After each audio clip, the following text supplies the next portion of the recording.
a concept. You have a great concept. You guys are doing it, man. And it's an honor for me to just be, you know, a small rock, man, in your mountain. I'm going to pop a top in your honor. Mr. Doc Walker blessed us with his presence and knowledge.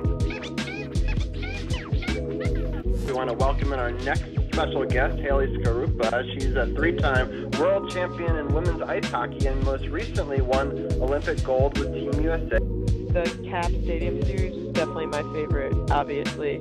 I'm a huge Caps fan, I always have been, and to be there at that game with my teammates and for us to bring, you know, our gold medals to there and share it with everyone in this area was really, really special for me, and just the support and it's been tremendous from everyone in this area, and you could feel that there at that game.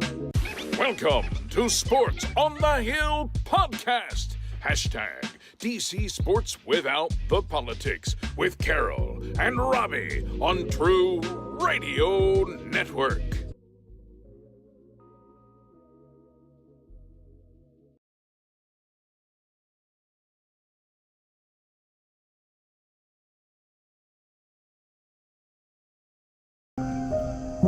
Welcome on in, everybody. What an exciting start to this stream. We've got lots going on, crazy action. We've got a really big show tonight, as you can see. We've got our full team from the No Spots podcast. But we also are joined by Dujunnea Bland, who we haven't had on in 2026 yet, and so I'm excited to have him on to give his thoughts on WrestleMania, and then this is going to be a WrestleMania special, which we've never really done before. We've had WrestleMania be a big part of the show in previous years, but with the Capitals being out of the playoffs, we thought this gives an opportunity for us to really break it down as the first segment tonight, and so I'm really excited about all of us getting to do it together, but I'm also really excited C4 is going to join us, who's been a big part of our coverage over this last year, being a part of the crossover segment, and this time she's going to cross over the other way. So she's going to start with us in the wrestling at the end of this wrestling segment, talk about being a co-host on the No Spots podcast this weekend. I was as well, which was a lot of fun. We'll talk about that, and so we're going to have her on, and that's going to go into some Hershey Bears talk, and then we have Janaya and Gil on to talk about the playoffs, which the Capitals did not make, but still some exciting topics. We also will have our sort of end of season thoughts on the Capitals as well. And I actually joined Gil on his podcast. We'll discuss what we talked about a little bit on that, and lots of other topics. In the third hour, Champ is coming back, and we're talking DC sports. The Defenders got a huge win. We're talking a little baseball, a little bit of NBA playoffs as well. Lots of other topics in store. So a big 2.5, 3 hour show tonight. Lots and lots of guests. Super excited to have all of them on. We're here to talk wrestling. I do want to thank everybody. While we were doing that intro video, which by the way is a world premiere of a underwater museum dive that I did in Mexico, and that full video, so we didn't get time to show all 14 minutes of it today, is going to be on the Gross Scuba channel on Thursday. It's going to be the premiere from that new series. So hopefully people enjoyed that. It was incredible to see almost 500 sculptures underwater and be able to shoot it from cameras from all different angles with fish going through it. So a lot of fun for that. I just want to say what that opener was. And then also during that was a hype train. So I really want to thank everybody real quick. It was a level 3, 29% hype train. We got Sith with the Prime starting us off, and then we got DC's People's Champ, and 52 months of subscription, and then Low Base Guy gave out 5 community subs, and Cheryl Ann Forrester, who's as aforementioned is going to be joining us in a little bit, also got a sub, or gave a sub as well. So thank you so much for everybody for being a part of that, and all that incredible. I rarely get hype trains, and especially not during our opening video. So thank you again for all of that. And with that, I'm going to bring in Dujunnea. And how have you been? Been doing good, man. Just busy, bro. Just busy. So for people that may not know, I know you've always been really into racing, and being a photographer and a press guy for it. But in the last year or so, you've taken an expanded role where you've actually been able to film it for officially and actually track all the cars and being one of the cameramen. Can you explain a little bit about that and let people know, since I know that might be something that people don't know about you? Yeah, I work for a series called Southeast Gases Association. We are the media team for them, and what we do is we are the ones who film the stream, and basically it's live for everyone to watch who can't get there. I'm your down track camera operator, and it sounds simple, but it really isn't. You learn a whole new respect for people, in this industry when you do something like that. There's a lot of moving parts. There's a lot of shots that I have to get that are way more complicated than maybe your starting line guy has to do or whatever. So it's fun. It's been a lot of fun, and it's my second season with them. We go to Woodstock, Alabama at Holiday Dragway. These cars are from the 60s, so they try to keep true to that 60s era type, gasser. And it's a lot of fun, man. You can go to Southeast Gases Association YouTube, and you can see the latest race, and you can really don't even have to watch the whole thing. We have the finals up there as well. So it's been fun. Nice paying gig. Yeah, that's super fun. I love that when a passion of yours gets to turn into a job, and so it's very, very cool. And I can appreciate that. So, Dujunnea also does the Not Bland show. I just did his command in chat as well. And he's been a big time contributor to us over many years, talking about the Commanders. We do have the draft coming up this upcoming week, actually. And so at the end of the show, I may ask you a quick question about your feelings going into that as well. But let's keep on with the WrestleMania. I do want to introduce, we got Champ and Sith. I had so much fun being a part of their WrestleMania coverage. They did a great job. Both nights covered almost 8 hours of WrestleMania, and I love that we got some team play from C4 and others joining in on the coverage, and I thought that was really fun, and I really enjoyed being a part of it. I've never actually been on the show before, which I think is kind of funny because I've helped Champ since he started on Twitch, behind the scenes. But so it was a lot of fun to be on and give my authentic reactions as well. But welcome on in, Champ and Sith. Thank you for being here as well. And I'm going to start off basically going around the round table and getting each of your thoughts on night one and then night two, some of your favorite moments and some of your least favorite moments, and then we can sort of break it down off of that as well. I'm going to start off with Dujunnea. What was your least favorite moment of the first night in WrestleMania? Everything outside of Seth and Gunther. I kind of thought this is where it was going to go. And talk about what would you have liked to have seen instead of, were the matches not the right matches? Were they, what would you have liked to have seen instead? This boils down to creative, man. Like, the setup for this whole WrestleMania was horrific. And if the reports keep showing up that TKO is having involvement in creative, well, you know what they say, when there's smoke, there's fire. There's fire. So it's pretty obvious that they have some hand in what's going on here. It did not even feel like a WrestleMania, to be honest with you, as a whole, but especially on Saturday. Did not feel like a WrestleMania at all. And my whole thing is just, it's the setup for these stories. And then when you get to the matches, you're not really telling a story. I think AEW got killed for just throwing matches together. Well, they're throwing matches together were better than what we saw on Saturday. Oh my God! Sorry, Dujunnea, but we have a new NXT call-up. Ruka has joined the fray. Another person that they're going to have a hard time trying to know what to do with. I love this stuff, but I am very concerned about what we saw on Saturday is what we're seeing right now. You saw people lose the title that is simply because they don't know what to do with them. And this is the problem. You're bringing people up and it's great, but you have no idea what to do with them. And they've got to figure this out, Because you know what? You know the age of the people who are holding the titles outside of Liv? They're us. Yeah. They're late 30s, 40s, and 50s. Yeah, they're us. We cannot have this. Yeah, we they're cannot us. have this. And if you're not going to trust in the youth that you had these titles on, we're going to have a big problem here coming up. Yeah, I agree. This is an interesting play to have Soul come out. Obviously, I'm not listening right now, but it'll.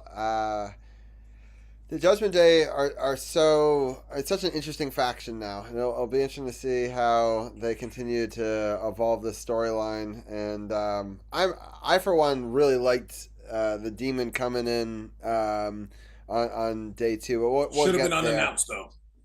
Yes, I agree. That's what we were talking about. It's like, I think that it made, imagine it come out with the pop that would have happened if they never knew, you know, it would have been so crazy.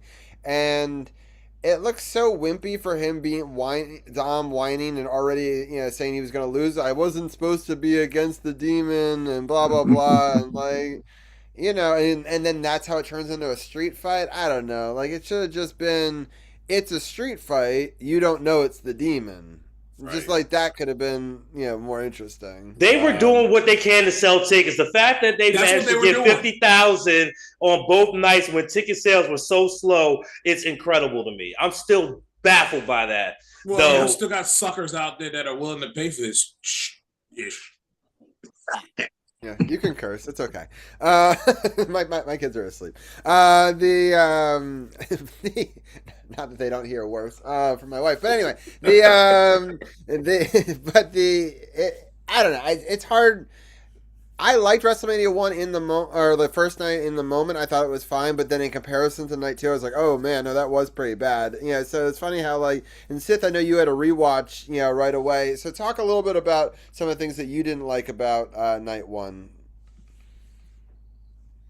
One, if I had to compare it to something we've discussed on the basement time and again, Leatherface and Texas Chainsaw Massacre Part 3.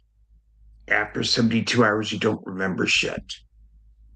This was a series of moments for night 1 that were good. I enjoyed the unsanctioned match. As when I look at the card for night 1, I enjoyed the 2 matches that were on ESPN2 before they switched over.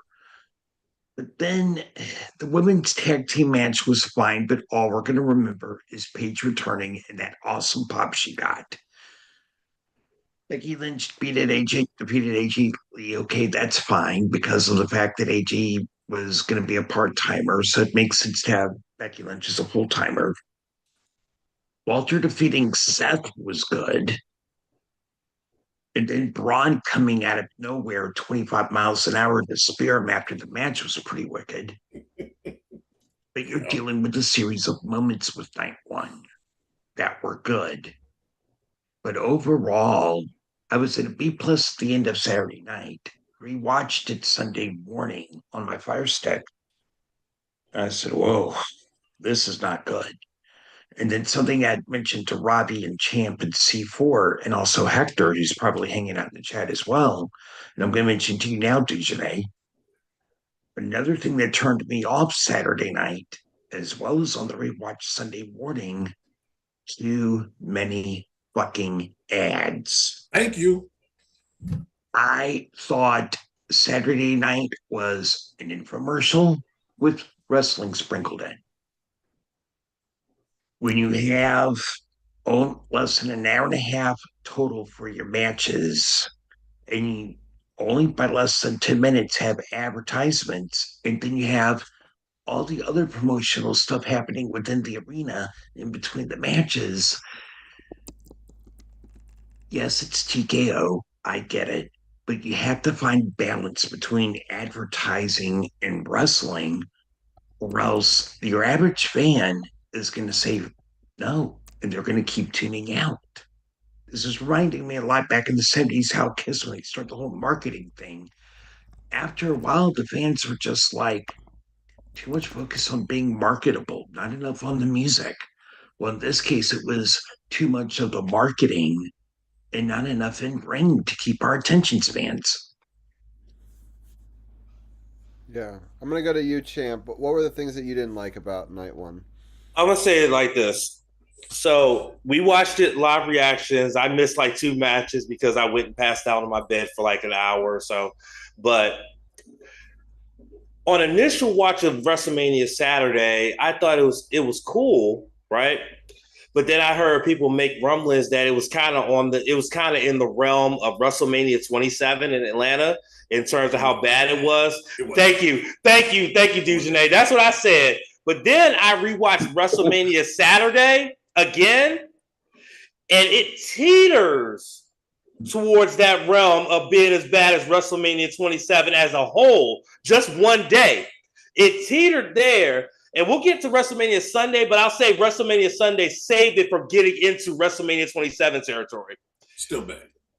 Yeah, I mean, it's still WrestleMania Saturday is usually the day that sets the tone for the weekend. Previous years since they've gone to 2 nights, the Saturday's been better than Sunday. I think this is the second year in a row that Saturday failed to deliver while Sunday over-delivered. What I didn't like the most about this show was how short the women's championship matches were. Because here's the thing, and again, I've been in wrestling doing backyard wrestling, but now I'm in pro wrestling as a manager, so I know the ins and outs of wrestling. They always say championship matches get between 10 to 15 minutes because they're championship matches, so they have more prestige than just a regular match. Right. The only difference, though, is that all 3 championship matches on this night, well, 2 of the 3 championship matches had a personal story behind them between the combatants. Becky and AJ for the Intercontinental title, we seen the promos with them and how personal it got with them. Same thing with Liv and Stephanie, how personal that got. And so those matches should have got at minimum 10 minutes, at least 10 minutes, and they didn't. And that's what I was not a fan of for WrestleMania Saturday, was that Liv and Stephanie, along with Becky and AJ, didn't get at least 10 minutes. The women's tag team title match gives a shit. Though I was very happy that Paige returned, even though I knew it was kind of coming because they already put out reports that she had just re-signed. Yep. So I was like, oh, she's coming to WrestleMania, and she's going to probably back up. She's going to probably be Nikki's replacement, and they're going to win the tag titles. And sure enough, we are. They were going to win regardless. Yeah, they were. The Bella twins were going to win regardless, but I knew it was going to happen, especially when Paige came in. But it was still my favorite segment of the whole night. I thought, I loved some of the battles and the setups in that match. I actually think it was really well orchestrated. I don't think so. I know that people will remember just the ending, but I actually thought that there was a lot of great setups throughout it. You know? Here's my other thing with the WrestleMania stuff. Triple H talks so much about hitting the audience and getting the crescendo and making sure you finish. And every single match, both days, you get the crescendo, the crowd is so into it that you get the count, shoulders up, all right. You think we come back with something other big to keep the crescendo up? Nope. We sit there, especially the Roman and Punk match is a prime example. We sit there and look at each other. I'm going to swat at this fool and miss. Then all of a sudden, I'm just going to get a burst of energy, bang, bang, spear, pin, over. And there's no crescendo, there's no pop because you let the audience come all the way back down and rest and be like, huh. And then you think you're going to get a pop after that? You think Triple H would know better than that. And that sudden finish did kind of turn me off a little bit, especially with how good that match was. Yeah, no, it needed a better. I agree with that, and I also think that the Orton thing with the punt didn't hit either. To go to talking about your thing of letting the energy come down and then it happens, but it's almost too late. It needed to almost be earlier in the mix. I don't know. Well, it's funny you mentioned that, Robbie, because that Orton punt was probably one of the loudest pops of the night, actually. I think that and Paige's return were the loudest pops of the night, along with Jelly Roll putting McAfee through a table. Yeah, McAfee. I understand that it was loud there, but I didn't. I don't know. It wasn't for me. Like in the moment, I didn't feel it. Like I maybe there it was like a moment for them. I didn't feel it because I was pissed at the fact that what are we doing here? If you wanted to do this, you should have just carried on through. And it's very clear they were scared to death. Fans didn't react well when they decided to throw Pat McAfee in this thing. How many times have they just gone with it anyway? Look at WrestleMania 41 and that disaster. So why don't you just carry it through? Now we got this with Cody, and it really you could not give Randy his moment. Like that was vintage Randy. I mean, he was nasty. Regardless, let's not even talk about Pat McAfee. He was nasty. He should have won that match. And I mean, dude's supposed to be helping you out. He come in with that slow ass 3 count. He deserved the damn RKO. God dang it. Like, really? That's what we're doing here? Like, ugh. Hey, DJ, you want to know something even more frustrating? I saw a report they were pulling the trigger and giving it to Randy, but then I saw another report saying he was coming into the match hurting. Cody retained and stopped me from going completely unbeaten the entire weekend, 13-0. Yeah, because you should have. That's how predictable this whole entire WrestleMania was. I honestly think that there was a call where he was going to maybe win, and he got legitimately hurt, and they decided to back off of it. See, my wife thinks he was hurt too, but I don't know, man. What do you got, he wasn't Sith? hurt enough to punt his ass. That's what I'm saying. What do you got, Sith? Slow count. 1, 2. Oh, kick out. Come on, Pat. I mean, this is. I get it. Pat didn't get over. He had to finally get him out. All right, fine. But here's the problem. If somehow TKO is involved in creative, Mark, what's his name, mentioned that earlier. Oh, we're in creative now. That's going to be a bigger problem. Yes. We have seen when creative fires on all cylinders, and then we've seen when creative has too many hands in the cookie jar, and it's a case of, oh, what the fuck are we doing? And SmackDown leading up to Mania felt like a discombobulated mess. It was. Champ, what grade did I give these SmackDowns before Mania? They was under a C, I think. Most of them. They were C's down the board. I don't recall a single episode of SmackDown that I would have given a C+ on the road to Mania. That's how poorly done SmackDown was. Whereas Raw was firing on all cylinders. And here's the crazy part. NXT, your developmental brand, is better than your B show. Bruh. Week to week.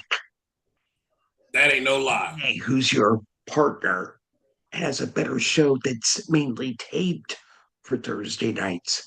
That's better than your B show week in, week out. No lies told. No lies told. I think my frustration with the whole entire thing is I just look at it from a creative side and where are we going? You know what I mean? I hate it for these wrestlers because at the end of the day, I'll tell you with Jade, look, everybody talks about how great she wrestled, and it's the best we've seen her.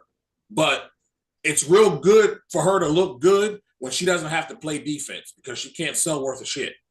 Right. So that's why it looked good. She was going to lose that title regardless. And my problem is it's not her fault.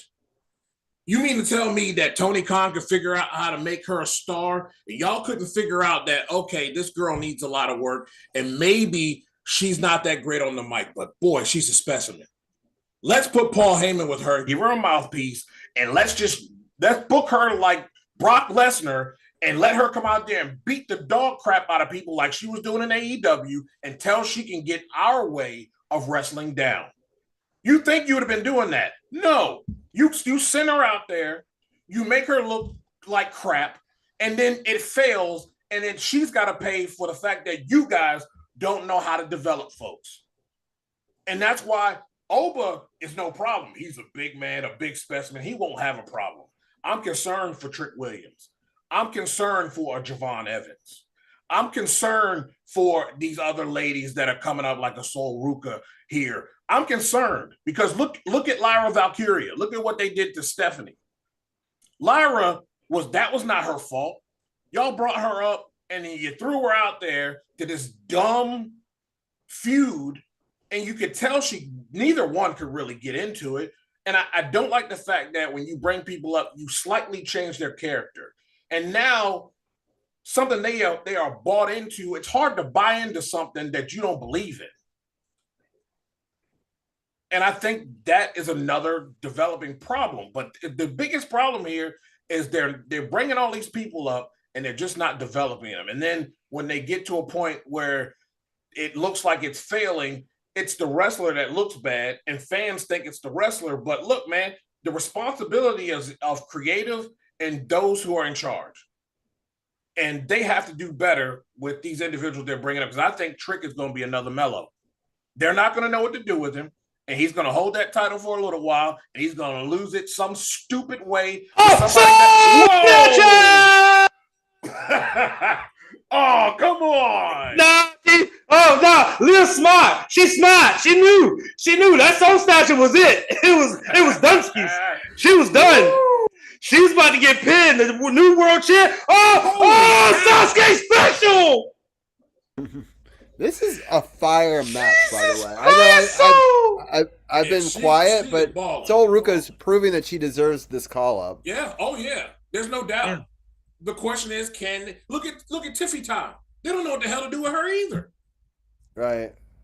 I like Tiffany, but I feel like they've wasted her. Oh, they don't know what to do with her. They had that little. Oh God! Oh, what the hell? Who's that? Zarya following her to Raw? What the hell? Oh wait, they got a last woman standing match tomorrow night. Oh, okay, that makes sense. Yeah, they got a last woman standing match tomorrow night for week 2 of NXT Revenge. Look, I haven't been paying attention to NXT that much, but I started watching here lately, and I think I watched, what was it, Stand and Deliver recently? Mm-hmm. Dude, fire. We live reacted to that. Yes. I think you were there. Yes, I was there. Fire. Absolute fire. So I don't understand what's going on over here, man. I don't understand it. I really don't. But I'm very concerned about the youth in wrestling here. And it showed WrestleMania. I think Raw is so much stronger right now than SmackDown. Every time I turn on a Raw episode, I'm like intrigued. Every time I turn on a SmackDown episode, it seems too long. Like I don't know what they're doing, but like it's Raws have been good in general, but this one has to be good because the Raw after Mania is where everything, all the shit hits the fan. Yeah, this is where we start 10 completely weeks over. We've talked about it though. Like every week we talk about how the Raw that we're watching, and maybe it's recency bias that we're watching it live in that moment, but like it seems consistently better than SmackDown, especially in the run up to WrestleMania. So, yeah, I don't know, man. It's very unfortunate with what we got this past weekend. I know Champ says, and really with the performances, yes, but I will not overlook the fact that the match times, the way that the matches were ending, it still seemed like a hodgepodge of really incomplete ideas that were thrown out there. And it also shows that two different people produced Saturday and Sunday. There's no way it's the same person. Right. No way in hell. Did you hear that Paul Heyman produced the segment with with Oba? He actually produced it himself. He should have. It was very clear too. It's very clear. I just wish the match was a little longer. Why are we bringing her back out here when you dogged her? Oh fuck. Why are we bringing her back out here when you dogged her? Because she ain't done with you. She ain't done with them yet. I love Stephanie, and she should still have that title. No, Stephanie had a good run. I think she might be better chasing than she is holding. Yeah, and that is a problem that some wrestlers have. Because I think Cody's better chasing than holding. Exactly. Like there are a lot of wrestlers out there that are really good at chasing titles, and then they get them, and then their range could be in a range of subpar to what the fuck were they thinking? Exactly. Do you think that that's why maybe the Viper didn't get it? No, hell no. Jinx. Yeah, Robbie's high if he thinks that. Come on now. Yeah. Listen, Randy Orton won 14 world championships. And you can pick any of his championship reigns and remember what he did with them. That's how good his championship reigns were. I don't understand why Cody kept this then. The only thing I think it's because he's legitimately injured and needs time off. I think that's it. There's no other reasoning behind that except that. And I think it proved it tonight. Because why in the hell does Cody come out and say, whenever, like, what happened to the Randy stuff?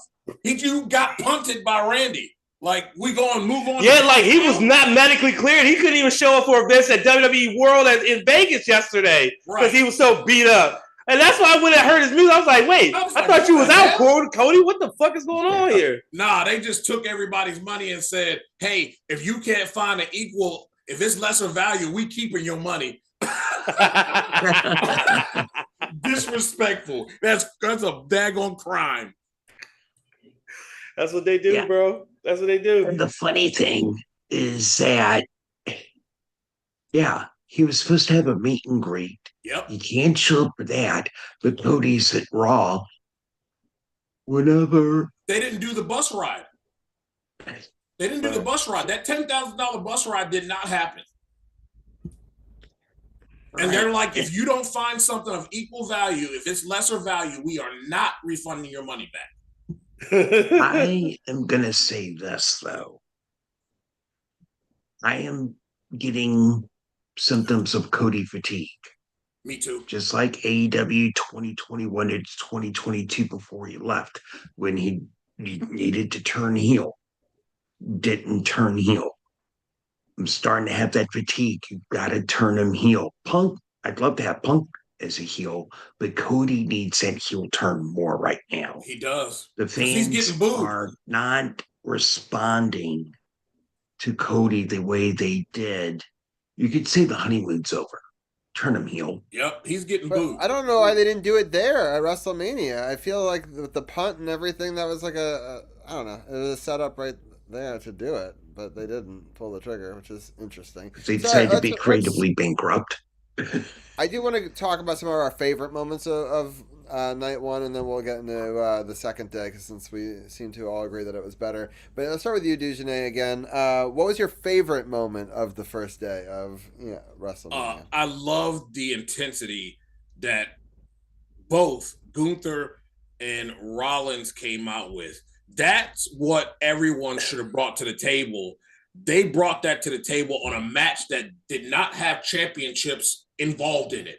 And look, there was no development to this match, by the way. The match came together 2 weeks ago. Exactly. All he did was come in and choke him out.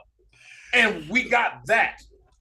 It shows the star power of Gunther.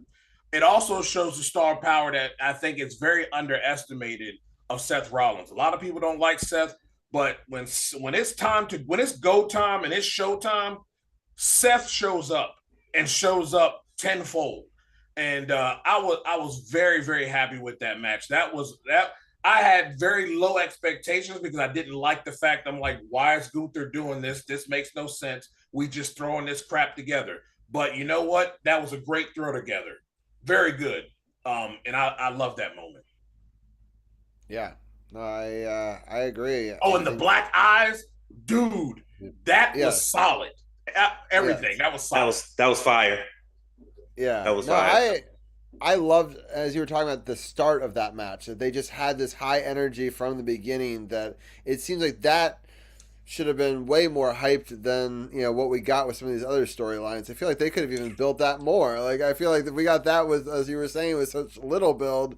Like, It's funny how I think they weren't sure who was going to be medically cleared, by the time of WrestleMania, and they were worried about a bunch of different players. Because you've got to figure, if Braun Breaker, they knew they were going to be cleared early enough, the whole story would have been totally different, right? Oh. There's no way. One more. Yeah. ISO Speed. He did a jump from the ring post to the table better than most wrestlers. This cat is just a guy who runs. He's a track star. Right. And a YouTuber. And yes, I don't like celebrities. I sure as heck don't like influencers being involved in stuff. But you know what? He gets the tip of the cap for me. That was impressive. Yes, I agree. And and what a build over a couple of years, taking the spear last year, and it was 2 I think it was 2 years. It was last year. It was last year's Royal Rumble. Yo, that video has been played everywhere. That shit was hilarious. And I watched it live, and I was dying laughing. I said, "That's what your little ass get." He live streamed it on Twitch, him getting that bump. So that's crazy to me, right? That's a different level right there of streaming. But that's pretty awesome stuff. Sith, what was some of your favorite moments of the first day of WrestleMania? One, ISO Speed showed out. He did. My attitude is, if you put in the time at the PC, shows what you can do. That frog splash was amazing. Oh my God, that was electric. And Bianca's announcement was awesome. Paige's return was awesome. But my match of the night isn't your main event. It's Walter Seth. That was a really awesome match with two very methodical wrestlers that know how to tell a story in the ring and get the job done. And there wasn't a title involved. Even on rewatch, that was the match I enjoyed the most. But I have to wonder, though, how come the women didn't get more than 9 minutes on night one? You're given, as much as Champ and I rag on Tony Khan not giving women more than 10 minutes, we did the same thing, equal time. We said, nope, this is bullshit. Because we like to keep it consistent. So overall, if people need to seek out a match of the night for Saturday night, for me, it's Rollins Walter. That was a really good match. But it's about the only match that I can vividly remember on rewatch enjoying all the way through. All the other matches had segments where it's just like, what the hell is going on around here? It seems like an episode of Raw or SmackDown, and not like the elevated that it should be for WrestleMania, right? So, Champ, what was your favorite moment of from WrestleMania Saturday? Bianca Belair's announcement, first and foremost, because I know that Montez does have children from someone else, and basically Bianca's like their stepmom, but now her and Montez can have a child of their own with both of their DNA, and it's just a beautiful thing. Matter of fact, later on that Saturday, or I think early Sunday, I was on Instagram and I stumbled on Bianca's page. They already did a photo shoot with that outfit on already before she even came out to announce it. They had a photo shoot done. And I thought it was awesome. I just love that kind of thing, especially me being a father, getting to watch my son. He's playing soccer now, Dujunnea. He actually has his first two games this weekend. And he's a defender, and he's a hell of a defender, too. Like, he be getting after it, bro. That's what's up, man. He be getting after it. So, that's the one. I'm always going to remember that. I love that. I thought that was really, really awesome. Paige's return, even though I knew it was happening, I still had the goosebumps because I love her WWE theme. I love that song. That song is absolutely amazing. I used to play that song on repeat when I had a chance, and I had the 10-minute extended version. That's how good of a song of a theme that is. Those are my two favorite moments.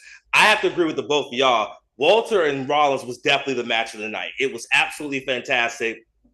And they didn't even have a stip to it where they could use weapons. They just went out and just wrestled. That's all they did. They just went out and wrestled, and it ended up being one of the better matches of Saturday. It proves me sometimes like simpler is better. Like sometimes people bring out too many other gimmicks and stuff, and it kind of spoils it, right? Like these are two tremendous athletes, obviously some of the best that WWE has, and just go toe to toe and use each one of their moves and counter them and get up and just tell a story. And yeah, it's pretty crazy that like that is thought up there with the sort of the climax of night 2 is like the best moments of all of the whole thing, of both days. So let's get into day 2. I'll start off with you, Dujunnea. What was your least favorite part of the second day? It was the match times and the finishes. That was the least favorite moment. I felt like Oba and Brock deserved to have at least a 6-minute match. I mean, it was deserving of it, especially for Brock's sake.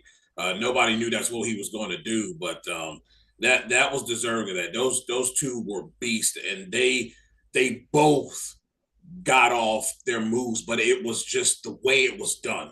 It felt like a big moment, and I was very afraid of that moment because that's what was starting out that night, and we've seen throughout these last 5 to 7 weeks that we have a really big moment and then we just go downhill from there. But I was very, very impressed with that. I just wish they would have done it more justice and given the fans a little bit more than just a 4-minute and 35-second match. I thought that was a little bit too little, but do you think it was always planned for that little, or it was hurting him more than he thought, and that's why he threw up the X and said this is I don't know. I think Brock's in really good shape. I really think Brock, unless it's something I don't know about, I think Brock's in really good shape. And I mean, you can look really physically good and it still be painful, right. I mean, we saw Taker look physically well and have some ailments that he needed to get done, finished up and healed up, but that could be a possibility, but at least give me 6 minutes. He didn't want to be fed to Gunther. And it was like, why I wouldn't want to either. That ain't fair. Right. That's not fair to Brock. Brock is he was built as a specimen and an unbeatable force, and it wasn't just something that like Roman was in the beginning that was just being fed to us. You could see it. He came from USC right in here, and he just carried on right with what he was doing. I loved the earlier Brock, but I really wish we got more of this Brock that we saw here late. The laughing guy, the guy who's kind of talking a little bit. He's got a little bit more swag. Like, you know what? I ain't got nothing to lose. I know who the hell I am. You know what I mean? Like it was, and it was beautiful how he acknowledged the fans, because Brock never does that. That's just his character too, though. And the way he acknowledged the fan, to see the emotion in the ring, that was special. That was special. I think this is a better way to do it than in SummerSlam. Even if it was in a quote unquote hometown, it's not really a hometown, like in that story. I think that this is better, but we'll see. DJ, I do want to let you give your favorite moment, because I do want to let you get out of here. I know that your time is short, and I appreciate it. And then this promo is killing me right now. Logan Paul is getting the Dom Mysterio treatment. Every time he tries to talk, they just boo all over him. And he just said, I show Speed left with a piece of his fist inside of his fist. And I'm like, excuse me? excuse me? What? Yeah, that's what he said. I need to go back and watch that, because Paul Heyman was cutting a hell of a promo. Yeah, Paul was getting his shit off about Brock Lesnar. He was getting his shit off. He called the people in the truck a bunch of bitches. I was reading the caption. I saw him say that. I got to go back and watch that. That looked good. Yeah, I'll have to go back to watch that too. Favorite moment?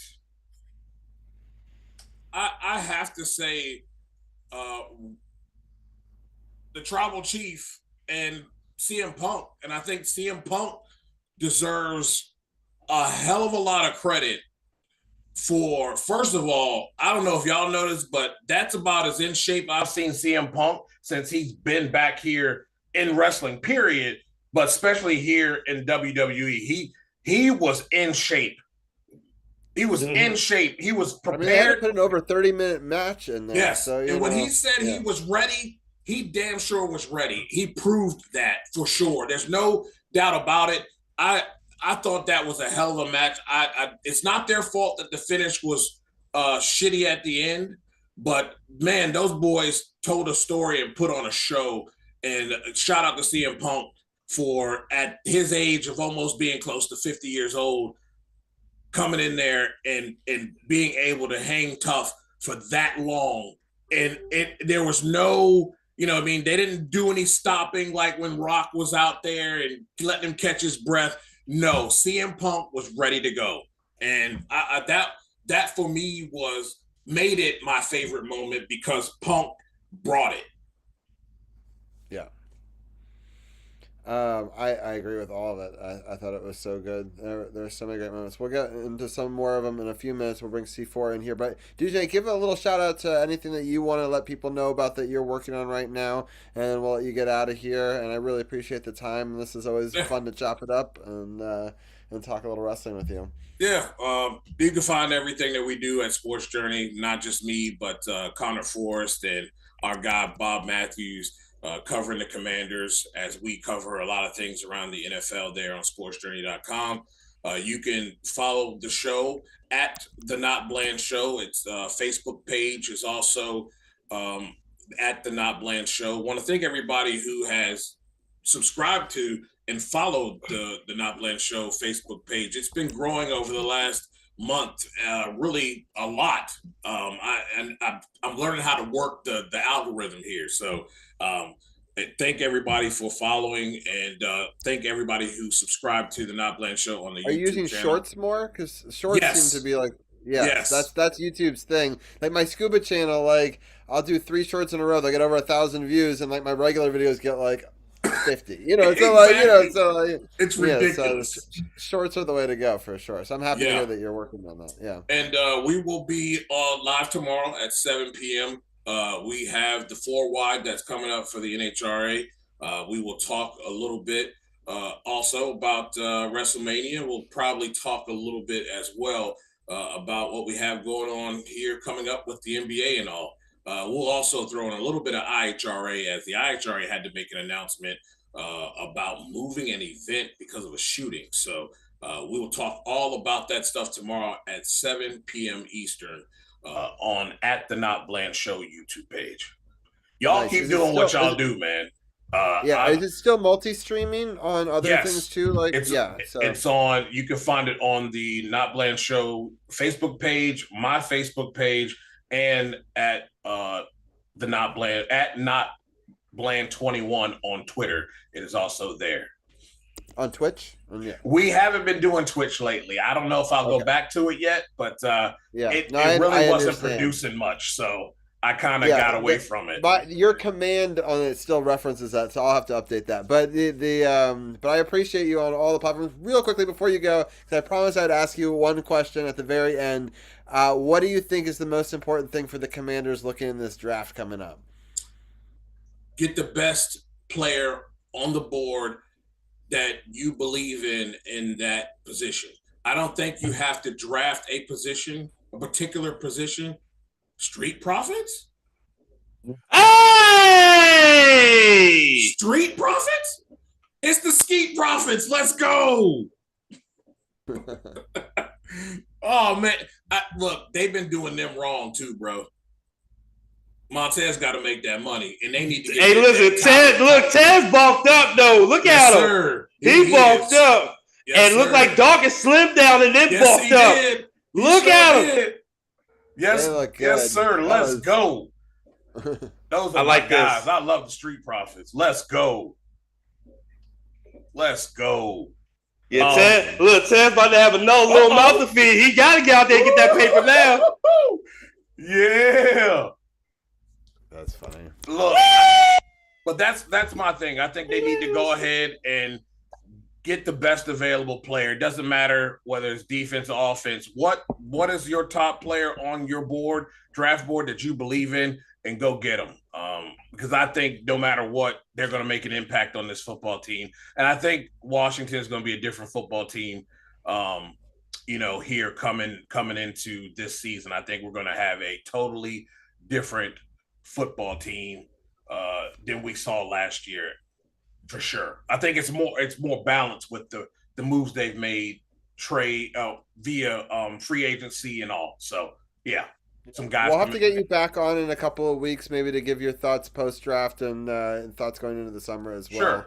Sure. We could talk more about it than the 3 minutes at the end of a segment. But I appreciate your thoughts on it always, and your time was great. And we'll talk to you soon for sure.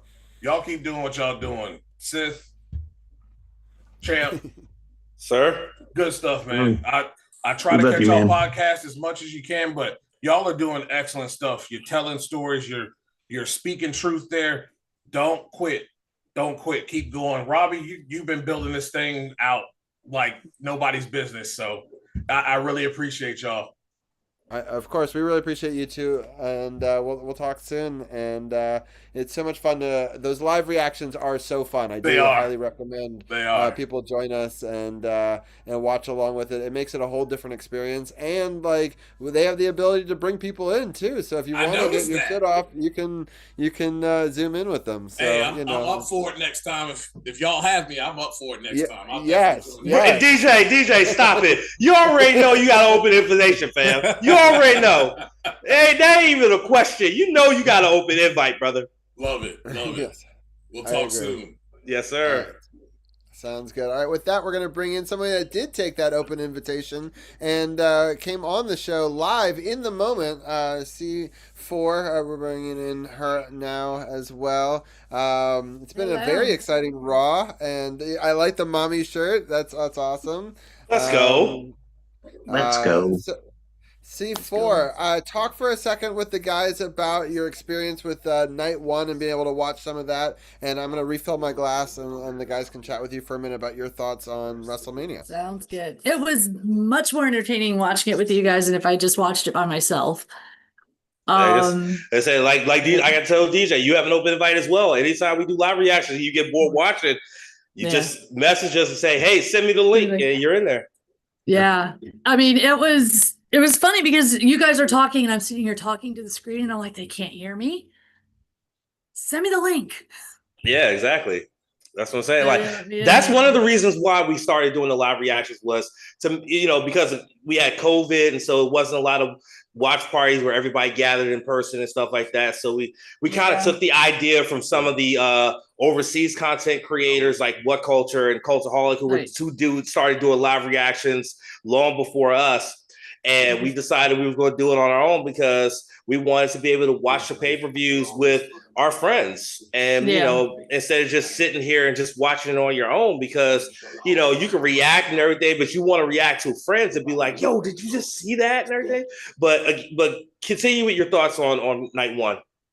Like you all said, now that I've had a little time to process it, I did not go back and watch it. It was entertaining, but like I believe as Dujunnea said, it would have been nice to have the matches be just a little bit longer. Especially that Oba match, that Oba Femi Brock Lesnar X, that would have been I think my favorite of the night Saturday was the actually it was the main event. I mean, even though Cody won, just watching how tough Randy Orton is and how well he's the stamina the man's got, even though he was in so much pain, whoop that trick. So even though he was in so much pain, just the stamina, it was just admirable. And then as far as Sunday, Sunday was definitely the better night. I mean, even though I only actually saw 2 matches, that last match, Roman Reigns, CM Punk, was, just the more I think about it, it's just like the more epic I think it was. I really wish I'd been able to see Finn kick the shit out of Dom, but I'll have to go back and watch that one later. I 100% recommend that you go back and watch it. Just for the opening alone, with the pop, and we talked about it earlier that we wish it was a surprise, but even with it not being a surprise, it still came off so well to me as sort of, and I know that Sith loved it, because he loves cinematography and the horror aesthetic, and it really hit all of those moments really well. I will tell you, I loved the graphics when Randy Orton came in. Oh my God. With that Viper, the 3D, it was fantastic. I mean, and then Roman last night coming in with the live singer and drums and piano. It was, that was fantastic. And I am so happy for Finn. I think he's going to do much better now that he's not in Judgment Day anymore. But what's going to be really interesting is to see what happens with DJ. If he can turn him. That would be very interesting. So you already said your favorite moment from, well, you said your favorite match. What was your favorite moment from night 1 and night 2, or moments? I had multiple ones from night 1. Just watching Randy get up time and time again and keep going in spite of how much pain he was in. That moment was just like, oh my gosh, had me like right here. It's like, how are you doing this? Just showing how tough he really is. Night 2, like I said, I only got to watch 2 matches, but I loved Roman Reigns' entry. Absolutely loved it. That was my favorite of the 2 matches I saw. And of course, Oba's always fun watching the comment. Yeah. But night 1, that really, I mean, it had its moments, but I don't know. It just didn't stick in my head as much as night 2 did. So I probably would have to go back and watch some of it again, but I just haven't had time today. Not home.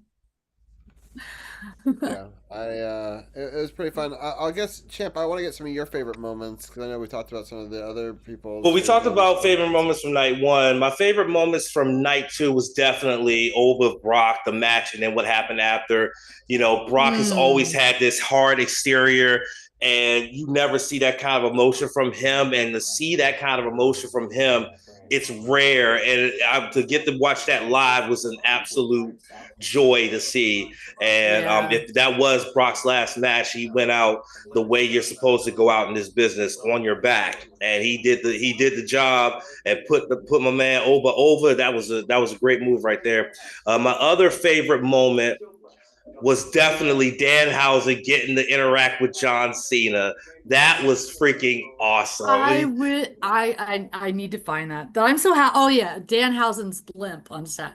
That was a good moment. The separate YouTube video. There's a whole. If anyone's a big fan of Danhausen, he's now my favorite wrestler, by the way, Champ. So he's now your favorite wrestler.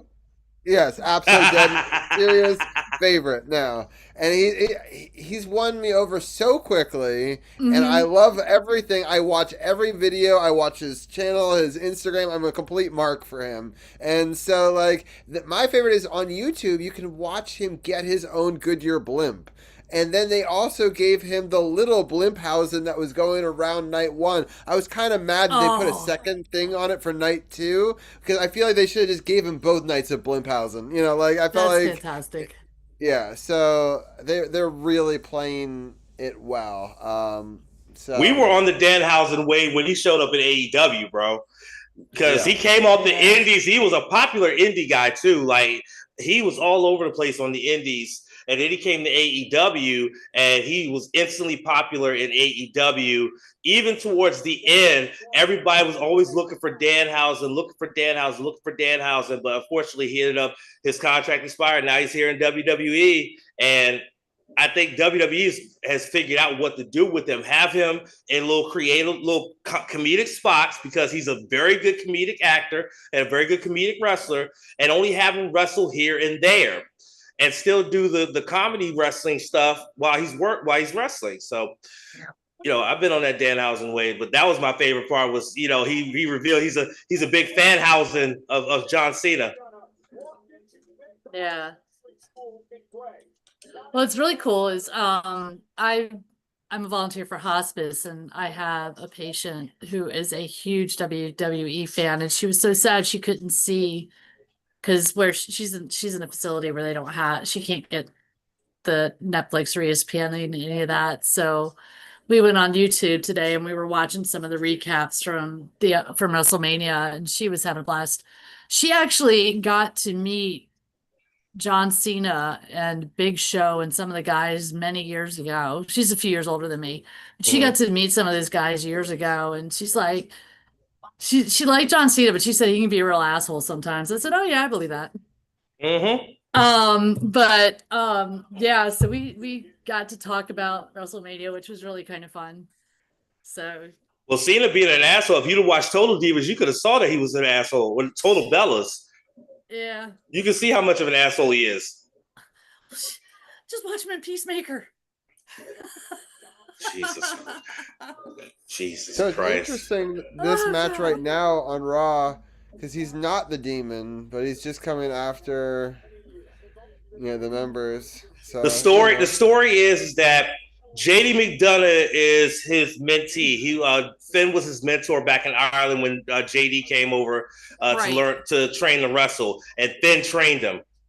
Yeah, Finn trained him, and that's why we got this going on, because Finn trained him, and then JD turned on Finn to kick him out of the Judgment Day, and so he feels disrespected, so he's coming at him now. Yeah, that makes sense. I thought this was definitely going to be an angle that will come, but I just was expecting like the demon to come out again. But I think it's smart that they keep it for just these special moments. It'll just definitely be interesting for Pardon sure. the typing in my apparent distraction. I'm trying to get some administrative stuff done for track while at the same time I'm doing all of this. So it's all good.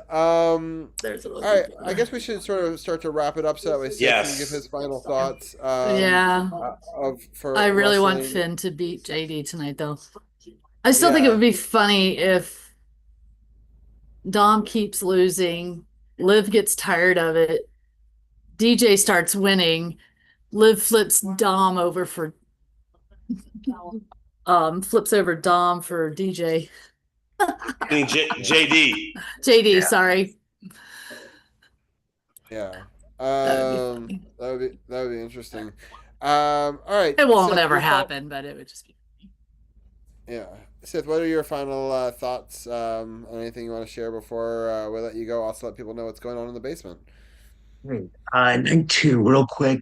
Oba winning one of my faves. Danhausen showing up was awesome. And honestly, Night 2, I agree with Champ, salvaged the weekend from becoming a lot like WrestleMania 2 or WrestleMania 9 or 4, the laurels of ones that people call the worst. Night 1, to me, if I had to compare it to a Mania, is WrestleMania 2, which is just a discombobulated mess, whereas Night 2 wasn't X7 level or 13 level, but it was really fucking good. Looking forward to seeing what comes in the next couple of weeks or so. Backlash Tampa, they put out the start time. It's going to start at 6 p.m. East. Ooh. Yeah, they're doing that gimmick on let me check my calendar real quick here on my computer, on the 9th of May. And all I'm thinking is, please let this be good, And I want to leave with one thought before I tell you all the basement real quick. Note to some of the fans that were upset over the 2-night deal. As long as TKO is making money off of 2 nights of Mania, they're going to continue 2 nights of WrestleMania. They're not going to go back to 1 until the money's like, okay, dried up. We had to do something else over here. Since Basement, we're still in the Mega Movie tier list. yesterday was part 5, which, God help me, Halloween 5: The Revenge of Michael Myers. C4 knows how I feel.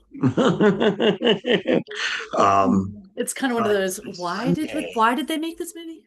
Why? It's a part 6, and I don't have a lot of films, so I'm saying to hell with this, but there are plenty of them there. So that's what's happening in the basement, and Champ and I are off this week for No Spots, which is pretty cool. We get our break, and I'll let Champ talk more about our season premiere, throughout the night and everything. But Robbie, Champ, C4, Gil, much love, guys. Thank you, Seth. It was so fun to do it with you this weekend on both night 1 and the end there on night 2 as well. And I really, to echo what Dujunnea said, I have so much fun with you guys, and I love the open call, and I really enjoyed having even more voices in it this time, and I'm just so happy you guys have a platform and a space to do it, and I think you guys do a great job, and it's an honor that I get to have you guys have a podcast within a podcast every week on this channel. There we go. But it's super fun, and I'm excited for your next season. Everyone take care, and if I don't talk to y'all next week, which is possible, I will be back in about 2 weeks. Yeah, I might see you this weekend. We'll be in touch if my body gets better. Yeah, broke out in hives overnight last night, so that's right. I'll be down. All over my back. It's like, oh fuck. So hopefully you feel better soon. Thank you for doing this. I'll message you guys tomorrow because I'm going to see my primary care in the morning. So I've got an appointment at 9:30. So I'll message you guys when I get home from that. Yeah, take care of yourself, bro. Sounds good. Take care. Get some rest. Take care. All right. See you guys. See God. Yeah, me. Yeah, me. If I'm God, the whole universe is in big trouble. No, I just want to see. Major League back to the Miners. God? No. Buddha? No. Serrano. I love that movie. I love that. Finally, a movie reference I know. Yes. I just want to say real quick, I'm glad I caught the last 10, 15 minutes or so of your review, because I one of my jobs is to go through Twitter, and of course I follow wrestling there. I could not help but find review after review. Everybody panned the first night of WrestleMania, but I was like, that can't be, because I saw clips of it, and what I saw I really liked, and it's great that you guys are here and exist and are actual people who watch it and can review it intelligently and tell the real story of how it played out, instead of just idiots on Twitter, on social media, just giving their 2-second take and trying to look like they know everything. So I'm really glad you guys are here and doing what you do. I appreciate that too, Go, because it takes some nuance. Like, you can't give a 5-minute recap of an 8-hour WrestleMania. There's so much more to it than that. Heck, even in over an hour, we still had a lot of topics we didn't even get to. So that's why I'm excited for your premiere in over a week, because you guys can dive into it and go through it and in more detail. And I agree, Gil. It's important. The nuance is important. Yeah, I will talk to you guys later. All right, peace out, Seth. All right, feel better. Thanks, pals. All right, Champ, any thoughts that you want to give before we let you take a break, and then you can come back for the DC Sports Talk at the end? Absolutely. I just want to hear what Gunther's about to say here, so I'm going to go listen to this and watch some more of this Raw, and I can come back and react to it with you later on. But have fun with the hockey talk, y'all. In Raw and the rest of Raw, because I think that'll be good. You can kind of give us a recap at the end. Absolutely. Sounds good. Absolutely. Sounds good. All right, Champ. See ya. All right. Peace out. With that, we're going to have C4 give her Hershey Bears report, but Jenaya and Gil, you guys can bring your video whenever you're ready. I'm just going to mute that back there. I will it's rely exciting on that you were at the game where they won it in overtime. Yeah. It was crazy. Walk us through that game a little bit, and obviously it changed who our opponent was. Is that right? In winning that game? Yes, I think we're going to be playing Bridgeport. Yeah. I think the first game is, hey Janaya, first game is, I want to say Monday. I know Thursday's the second game in Hershey. I'm pulling up no, wrong one. I'm pulling it up now. So But is it it was a best of 5 or what's the first round? I forgot. I think the first round's best of 3. Got it. So yeah. They don't. Oh wait, here we go. Okay, so 8-1. No. Oh, they don't have. Oh, April 1st, April 8th. No, they don't have it out yet till the end. They don't have at least they don't have it on the app. So it was pretty bad. We got badly outshot. I mean, it was like 23 shots to 7 in the first period. It was crazy. It was bad. So there's no scoring in the first. The second period, shots were more even.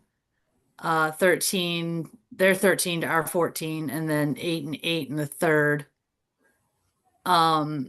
So they started the scoring with about a minute 36 in on a power play. Then Dujunnea, then Protas scored, both on power play. Then they scored again at 14:06 in the second. And then the third, it was literally, they would score 1, we would score 2, they would score 1.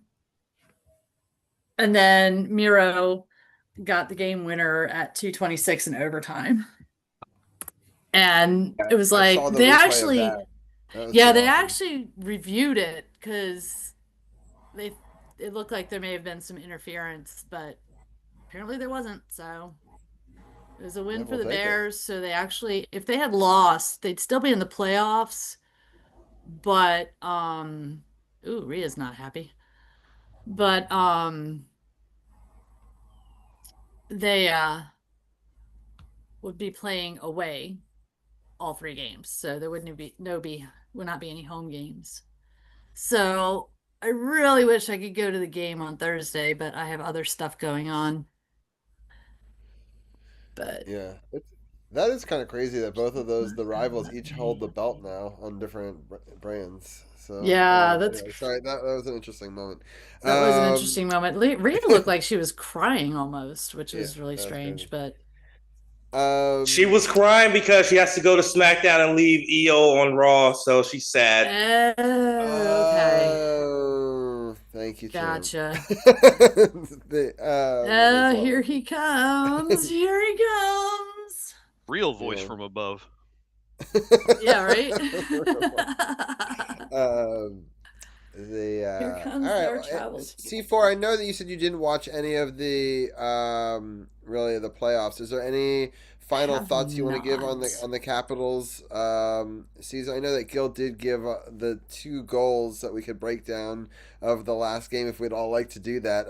Sure. But Jenaya, did you ever release your last video? Because I didn't see it for episode 82. Did you ever? Oh, what I decided to do was rather than do like the post-game reaction video, because at the time that we were going to play game 82, we already knew at that point that game wasn't going to matter at all because of the win by the Philadelphia Flyers the night prior, right? So instead of doing like a typical traditional post-game reaction video, I decided to just leave it to just like do it kind of like an all-in-one deal with the season finale podcast there, just kind of talking a little bit about game 82, but more so about the season as a whole for sure, and just kind of how everything went down with missing the playoffs and what all led into that. And so not happy about how the Caps got knocked out. It just was so like, and that's what I said during our podcast, like it just was so fitting that it came down to like just the fact that it was a shootout that eliminated us ultimately in the end. It was just so fitting because they were just so brutal in shootouts all season long. And so even though it wasn't a shootout, like obviously they weren't involved in the shootout, it was Philadelphia going and winning a shootout. It was just the fact that it was a shootout that eliminated us. I just thought was really poetic. Well, Let's say we got to react to it live on air. So, Gil's keeping his mouth shut. Gil's So, like, don't get me started. Gil's like, don't get me started. Oh, it's so stupid, like how all of the standings, like how everything kind of worked out. Like we got into all of that on our show as well. Like it's just like the regulation wins, the loser points, all of that. Like absolutely ridiculous. But the fact that the 3-2-1, like a regulation win gets more points than like an overtime win, and stuff like that. We're in like in almost any other scenario with how well the Caps did this year, but the metrics, they should be in. They're better than a lot of the teams that we're watching even right now, like Utah. I'm pretty sure is like lower in points than we were. So the Washington Capitals are your Pacific Division winners. They won the Pacific Division. Right? Yeah. Exactly. I was chirping my buddy about that today because we made like just a little like buddy league with our brackets for the the playoff brackets on NHL.com. And so we were doing our brackets and whatnot. And I was chirping him about that for sure because he's an Edmonton Oilers fan. And I was like, well, just to remind you that we actually did finish higher in the standings than you. So yeah, exactly. It's crazy. It's that whole division. But I do have the Bears playoff schedule. They play tomorrow at 7 in Bridgeport, Thursday at 7 in Hershey, and if a game 3 is necessary, it'll play also in Hershey. But it's so crazy that you get games 2 and 3 in a best of 3 series. Like you would figure that they'd want like I don't know how you do it though. I understand they want less travel, but that's pretty wild. I don't make the rules. Yeah, well, you just, especially if you win on the road. And I don't always follow them either. Yeah. So we'll see how that works out for the Bears, and we'll definitely be able to recap that next week for sure. So C4, would you be going to one of those 2 or both of those playoff games? I can't tomorrow. Well, theoretically I could go tomorrow. Well, no, tomorrow's in Bridgeport, so no, I'm not driving to Bridgeport, Connecticut. I can't go Thursday. I have hospice stuff that I need to do that evening, so unfortunately I can't go. Yeah, I'm sorry to hear that. Yeah, we have our volunteer appreciation banquet that we've been strongly encouraged to attend as new volunteers. So I'm like, okay. Strongly encouraged. I like the way you put that. Well, I get it. They want the new volunteers to interact with the ones who've been around for a while to get tips and tricks and whatever. So I get it. And I've only actually had my patient for now. Well, today was the 3rd time I went to visit her. And she wants to learn about hockey. So we've been talking some hockey. She's a big WWE fan. So we've been talking WWE. So it's been kind of fun. Yeah, that's cool. So, yeah, right place, right time. All right. C4, do you want to give... I want to be mindful of your time. Would you like to give your thoughts on that last game? Or would you like to just give your thoughts on the season overall for the Capitals? And we'll let you go, and then we'll break it down. What would you like to do? I can do both. Okay. The last game in particular, I thought they played well. I really enjoyed it. I'm glad they won. Kind of wish it had been at home. But the powers that be. Although, didn't Ovi play his first game against Columbus? Yes. Yes. Yeah. Okay. So I think the league in its infinite wisdom thought it was coming full circle to have him play his last game against Columbus. Which if it was, is actually I feel like they rather did this on fitting. purpose. So that plus the 2 Penguins games and also 100 Absolutely, games. 100% on purpose. I know we talked about it a little bit last week, but huge credit to Sidney Crosby for not playing in Pittsburgh, so that way, because he's probably only going to get to play one of those games, to play one in DC, to let the fans have that potentially, if it is the one last time. And but hopefully that it isn't. Yeah. But I don't think it's the last time. Yeah. Yeah, I don't know. But Yeah, as the season as a whole, I wish we had gotten in. I wish we weren't, well, even if we hadn't gotten in, I'd rather have been eliminated a little more conventionally than through a shootout. I just think if you're gonna play overtime all the time. But overall, I'm pretty pleased with this season. There were a lot of ups and downs. I think there are some changes that probably need to be made um, in the coaching staff. Uh, I kind of agree with Gil giving Spencer Carberry one more chance, but here's the thing. If Ovi does come back, people don't realize how much influence Ovi has on the game. Not just as a capital, but on the game as a whole. And the last 3 years, 2 years, 3 years, it's been all about Ovi. Ovi chasing, Ovi breaking all these records. The couple years ago, last year was Ovi chasing Gretzky's record. This year is Ovi retiring? Is Ovi not retiring? That's all. And I love Ovi to death, but it's like, my God, can we just stop and play hockey? You know what I mean? And I love Ovi, and I don't want to take any of it. I mean, nobody has ever done, and nobody probably will ever do what he has done in the last 20 years. And what he did this year at 41 is incredible. As frustrated as I've been with him this year, he has still had an incredible season. Let the man go in peace. Whether he plays another year, another 2 years, whatever it is, let him go in peace. Don't talk about it. Don't bring it up unless he scores a goal, makes a great play, whatever. Don't bring up, oh my gosh, is he going to retire? Is he not going to retire? This is his last year? No. Let him play hockey and enjoy himself, because I think he's a little tired of it too, because he's always said he doesn't want the fanfare.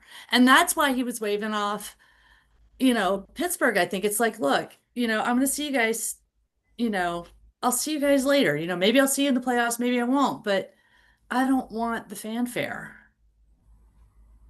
Right. Well, so I think that he should sign a 2-year deal, and if he doesn't want the fanfare, he just retires after the first year. Right. He goes on long-term IR, and we get to pay him out the last year, so we don't take a negative hit on the contract, and he still gets the money or whatever. But, here comes Fatu. And the more I think about it, the more it makes sense. It's because, okay, he signs a 2-year deal. Okay, we know for sure he's going to retire in 2 years. And then all of a sudden he retires after one. He just, rides off into the sunset and does his thing after 1 year. It's like, okay, it's done. We can move on. But the problem is next year, if he plays, he has to accept a reduced role. Carberry has to step up and put those younger players in better position to do well, particularly Leonard. Leonard should not be playing third line minutes. He should at least be on the second line. At the very least, he should be on the second line. And I think he's earned that this year.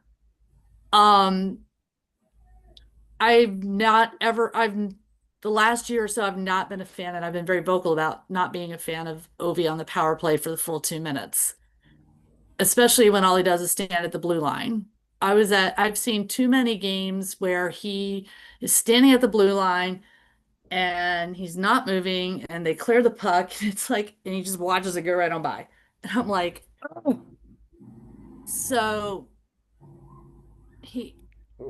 and I don't want him to go. I would love to see him play another year, but he's going to have to do that reduced role. And the coaches are going to have to explain it to him.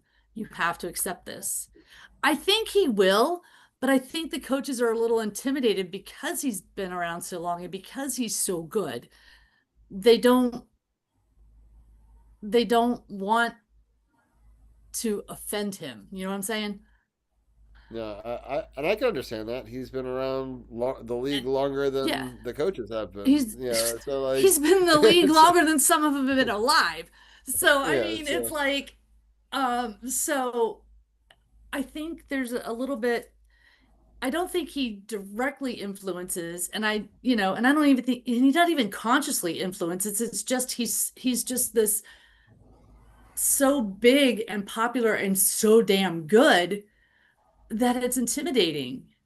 And now It's hard to like, also take time away from him when yeah, he's still the highest scoring guy on the team. Yeah. So I do agree with the sentiment though. I'd like to see him maybe on the second power play, because think about that. Right. That like we try to score with one of the young guys first, doesn't happen. Then you've got a veteran and he's well rested, for that second minute. Exactly. And when he's had fewer minutes, he's played better.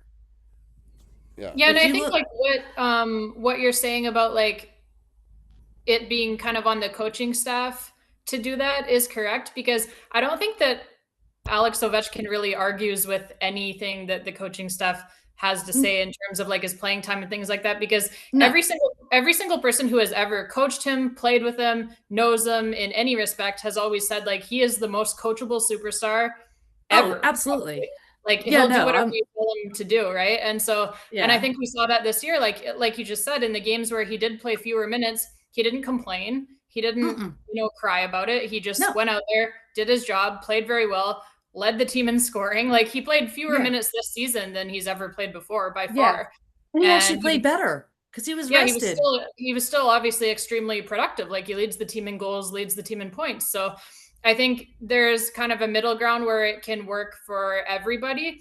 And to what you said as well, you made a good point about kind of the retirement tour thing. I find it so interesting because I feel like Ovechkin himself has been so clear that like he doesn't want that attention. Right. And I think that that's why this year, like he largely like didn't want to answer any questions about that. And I think it's because of what you said, because he is the captain of the team and he doesn't want it to be a distraction to his teammates. Exactly. And he doesn't want it to distract them from doing what they have to do on the ice and winning games. Right. And so I think he tried to go about it so quietly, and it's the media that just every single day, just over and over and over again. Yeah, exactly. They will not leave the guy alone. So I think that, I think the 2-year deal makes sense, because everyone's like, okay, 2 years he's gone, and then he leaves after 1, and it's like, then it kind of shuts the media up. You know what I'm saying? Yeah, for sure. And to be fair to the media too, like I get why they won't leave him alone about it, because he's one of the biggest superstars to ever have played the sport. So they want to know, like, hey, are you coming back or are you not? Of course, everybody wants to know. But I found that the way that like the local Washington, D.C. area media handled it, like the actual Capitals beat reporters and stuff, they were so good with it. Like they really didn't bother him a lot. Oh, yeah. No, they respected him. Sammy and they Tariq totally respect, they totally respect his wishes and just kind of let him go about his business. But it's more so the mainstream, like national media who, like I saw a story this year near the end of the season here where I think it was ESPN or possibly TNT, one of those broadcasts when we had one of the games that was for a national audience, they were told before the game that they were not allowed to ask Ovechkin in his pregame interview about retirement, because that's not what you're trying to think about right before you go out and play a massive hockey game for 2 massive points in the standings, right? So yeah, I think it's just I think that's why he tried to go about it quietly, but he can only really go about it so quietly when everyone's pestering him about it 24 hours a day, 7 days a week. So yeah, it's been exciting to sort of watch, even with the dread of the uncertainty of the what's coming next. He really made it such a fun year. I feel bad that they missed it by such a small margin. I'm just kind of happy that Philly is winning these games at least. So at least I know that in some of your previews we thought that they weren't going to beat Pittsburgh, but they're doing a pretty good job. This young Philly core is actually. I would hate for like a team to make it and then just immediately get obliterated 4-0 to Pittsburgh. So at least beat Pittsburgh. So I can feel slightly better about that. Pittsburgh looks just ancient out there. Yeah. They look so slow. Yeah. It'll be interesting to see how they do. I just can't believe a 19-year-old scored for Philly. Like that's just wild to me. But yeah, it's been good. C4. Well, I'll just break down the goals. Gil did the work. We'll talk about this last game against Columbus. Gil, I'll let you break down this tying goal right here. So great play here. Well, TVR of all people makes this play, carries the puck, evades the defender, and then finds Beauvillier streaking into the zone by himself. Throws that great stretch pass, and opening I think goal. that's one of the best stretch passes I've seen by them all season. I just wish Beauvillier would do a lot more of this. But unfortunately, this is a rare good highlight for him lately.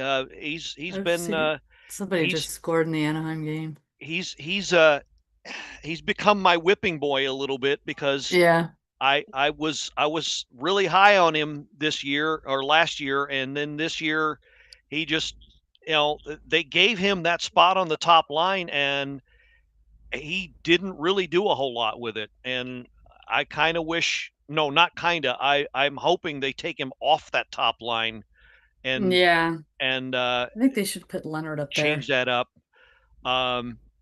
somehow because he really doesn't deserve it right now. Put Leonard up there, put Bobby back on the third line. Ryan Leonard just needs to be wherever he's going to be able to play 20 plus minutes a night because he is one of the best players on this team already. So here's the thing with Leonard. I think that's where he ends up. You can't really, I don't know that he belongs on the second line, even though that would give him more minutes because that would pair him with Dubois. And I don't think that combination really works very well. Dubois is a very good player, but his game is more defense oriented. So he's not going to be the one to feed Leonard. So that's not a good complement to his game. So I wouldn't put that pair together at all anymore. So if you're gonna move Leonard, then probably the first line is the best place for him at this point. Yeah, I think Strome could really work well with him. I think he and Strome would work really well together. Yeah. And then you don't have to, and then who's on the other side with that one? Ovi. Yeah. Right now. I wouldn't. I tell you what, I would not break up the pro Willie line. Oh, that line was so good. That line was so good. I would not break that line up. I mean, I think that's your second line. I don't know. That may wind up being the second line. They were just put together. Ilya looked really good yesterday. He really They were did. just put together that line, and they just immediately dominated right away, from the very first shift that they played together.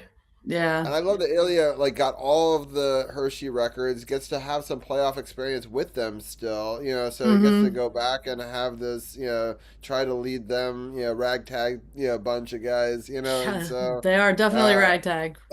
So it's gonna be a ride. A good experience for him, that his doesn't end here, and he's still got a good taste of what it's like to be at that next level. And Jenaya, any quick thoughts on this goal before we show the other one? Just that I love the guy, but I do hope that is Trevor Van Riemsdyk's last point as a Washington Capital. Yeah, very likely. I'm pretty much ready to move on there. I know of only one person that seems to think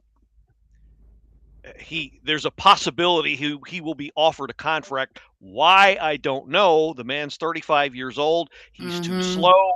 Can't handle the puck. Yeah. For the most part. He's lost a step or two since last year he was starting to slip, but he's really lost a step this year. Just doesn't fit on that team anymore, not even in a bottom six role. No. Much as I love the guy, goodbye. He needs a new start. Well, especially since they are bringing in and bringing up all of these younger players now, and they are playing more of an up tempo kind of style of hockey. Yeah. So he really, Now, really all doesn't- that said, Chesley didn't play yesterday. I'm not sure if he's injured or he was a healthy scratch. But he still needs a little more time, I think, in Hershey. He might come up later next year. Crystal, the same thing. He needs a little more time as well. But Crystal played really well yesterday as well. But I am so excited for the future of this team, though. The next couple of years is going to be so much fun. They've just got so many really, really, really exciting prospects. And I think I was watching Chris Patrick and Brian McClellan's presser earlier today, and they were asking Chris Patrick about like trying to potentially acquire, maybe some top 6 talent and what he kind of thought about their chances of doing that. And he said, it basically depends on what's available, because the one thing that we can say is that I think he called it the wallet. He's like, we have a full wallet in terms of like, we've got a ton of cap space to spend, and we have the draft picks, the draft capital, and the prospects and everything to basically make whatever trade that we want. So it just depends who's out there and who's available, because they'll pretty much be able to outbid almost anyone, but they just need to find that player who they're actually willing to spend on, right? So, so as elegantly as Jenaya just put it, let me simplify it even more. It's the reverse. It's the reverse of the old saying. Except this time, we've got steak money, and there's a hamburger menu out there. Unfortunately, because this year's free agent crop ain't worth diddly poo. Unfortunately, so that top 6 winger we've been looking for is probably going to come by way of a trade. Yeah, there aren't any top 6 people in free agency, so it's going to have to be by trade. Yeah, well, Marcus was saying put together a package and trade for the 6th overall pick. So I forget the guy he was after. Do you remember, Gil, who he was talking about? He was talking about some prospect. I get that's where he's coming from. I'm not interested in prospects. We've got a sea of them right now. I want a roster player. I want somebody that can go into the lineup right now. Because I'm a little tired of going after prospects. This draft is good. That draft is good. Yeah. We've got draft picks. Let's do something with them. Yeah, and they have 2 first-round picks this year, right? And I completely agree. I completely agree with what you just said, Gil, because I think that because we have so many prospects and so many young players, there's kind of this belief from the fan base that like, because we've trended so much younger like that like we're kind of far away from competing. But I don't think that's the case. I think they could compete next year if they just go out and add 1 or 2 pieces to the NHL roster. Like this, you look at all of their numbers from this season. Yeah, they missed the playoffs, but they were a really, really good team, especially at 5-on-5. So like their kind of foundation that they have in place, especially at 5-on-5, is so good that if they just add a couple of guys who can score, and then really, I mean, they did add a couple of guys who can score with Cole Hudson and Ilya Protas. So like if you can just add 1 or 2 more pieces, like Tom Wilson said it at his end of the year availabilities, like I feel like we're like 1 piece away from being a really, really, really strong contender who can actually make a lot of noise. And I think he's right. So I'm with Gil. Sorry, I was just gonna say I'm with Gil. Like I'm not of the mind of like, let's stack even more prospects. Like you can only, at the end of the day, only so many of these prospects can actually make it to the NHL. You only have so many roster spots available. So exactly. At some point, we have enough in the cupboard, and it's time to add a player, for the top line or for the top 6. Right, because the prospects we do have, I mean, prospects like Leonard and Hudson are the exception to the rule. Yeah. Most of your prospects are going to start in your farm system. And most of them are going to take at least a year or 2 to be ready. So yes, I totally agree. We do need to go out and get somebody who can fit in now until those prospects are ready. Now, having said all that, what happens with the 2 guys we picked up, Kampf and Lillard? I can't say his name. I seriously doubt Kampf is staying. I seriously doubt that. I think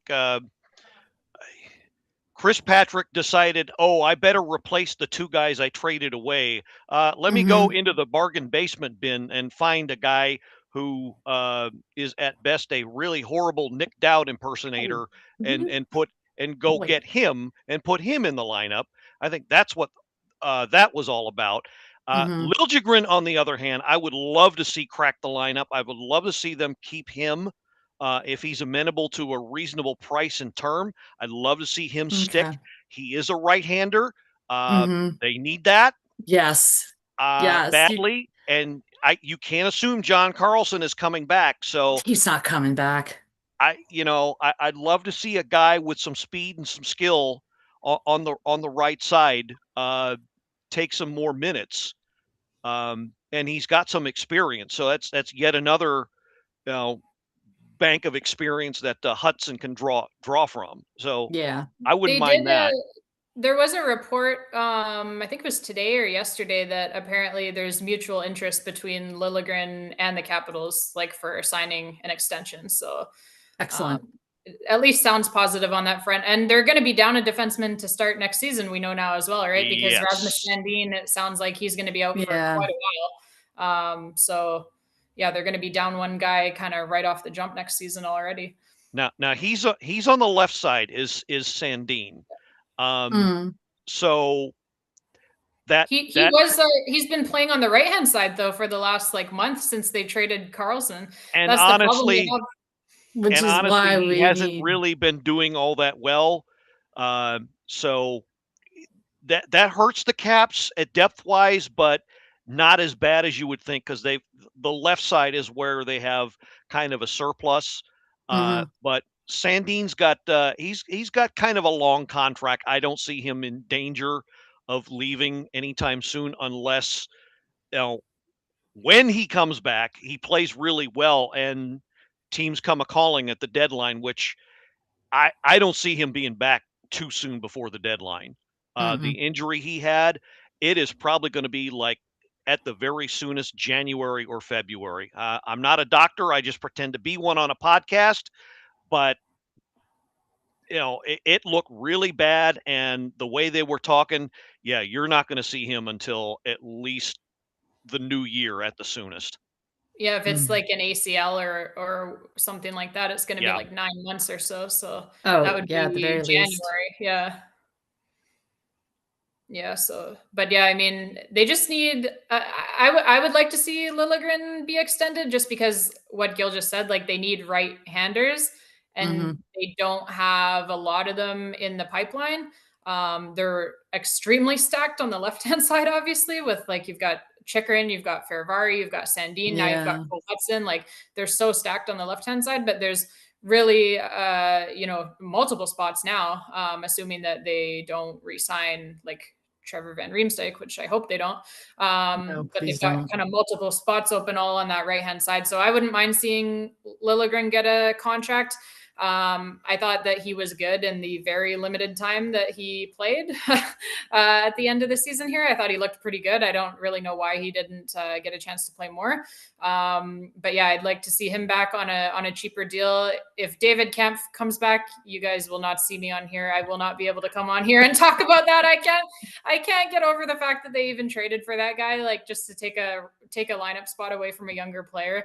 For a 31-year-old David Kempf, it's just absolutely not, and it better not happen going into next season.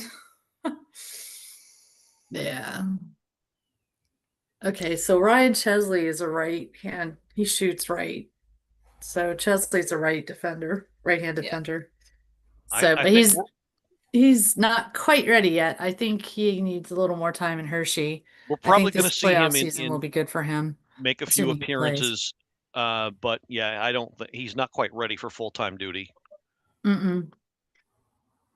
So I want to do a quick little reset of a couple of things. One, there's a lot of live games going on right now. My YouTube TV is actually at max capacity. There's NBA playoffs. Baltimore is actually playing Kansas City on FS1, so it's an actual game I can watch. It's 1-1 in that one. We got Minnesota, Dallas. They're also tied at 1-1. And then Ottawa, Carolina is 2-2 in overtime. Just about 2 minutes, a little over 2 minutes left in overtime. Actually, just as I say that, Carolina wins I just flipped to there, and Carolina has just won it. Yeah. Wow. What a shot. Marcus is live streaming the Ducks and Oilers right now. They were about to get a power play. And the Ducks and Oilers actually I couldn't even get because I don't have ESPNU on YouTube TV, so I'm happy it's going to move over to this slot, and we'll be able to watch that. It sucks because I really wanted to root for John Carlson, but then someone pointed out that like we have their pick, so we need them to fail. So I'm like, shit, that sucks. Like I was ready to be like, go John Carlson, and then I was like, oh wait, Oilers just scored. Well, it's good. That's good for us. It's better for the Caps if the Ducks go out, but yeah. It's because like people might not realize this. If they lose in this first round, they have a chance at ping pong balls and get into a top 10 pick that we could even get, and then the Caps would get that pick. So. As much as we say we don't want more prospects, of course we want more prospects. Well, I mean, we're gonna need an eventual top line center. Right. We're eventually gonna need eventually another goalie. Or both of our picks for a real, somebody real now. So. I think our biggest need is probably that right-hand defensive man. That right-hand defense. But that's funny. My friend Scat Cat is in chat and he says boo because he's in Calgary right now. I know Jenaya is not a big Edmonton Oilers fan as well. So I know even for the sake of the Caps pick, I just can't get myself there. I want the Ducks to win. That's all right. That's all right. That's legit. Oh, plus, I'd like to see John Carlson do well. Like I still really like the guy, so it would be nice to see him get some success over there. And did you guys see Nick Dowd's game last night? The blood. He got some blood on his jersey. He's got. He scored the game-winning goal for Vegas. Yeah. So he scored the game winner, and then right near the end of the game, like in the last minute, he was bloodied by Logan Cooley, and then he had some very choice words for him that it was pretty easy to read his lips. I'm sure he did. You play for Vegas. Offside. Oh, that looks offside. I'm just seeing it. Yeah, they're going to call this back. They're going to call this back. I love it. Suffer more, Canes fans. Anyway, I'm sorry. It's funny because Ryan was thinking about coming on this show if they win the game, but I don't know. But so if Ryan hasn't tuned in yet, or at least I haven't seen him in chat. I think this might come back. It's great because I want this to go to multiple overtime so we can cover it all night long. That is so tight to call that back on a game-winning overtime goal, though. There we go. This is gonna be brutal. Yeah. There it is. Dallas just scored. That's Anaheim Oilers. I don't want Anaheim Oilers. 2-1. And Edmonton Oilers just scored another one. It says up 2-0 according to Scorebot. So thank you, Scorebot, for giving me updates for the games I don't have. I don't want that one either. So, I mean, do we have a tie go to the run? Okay, so they're about to make the announcement. No go! We play on. Let's go! More 2:42 left. This is likely going to go into a second overtime. Yep.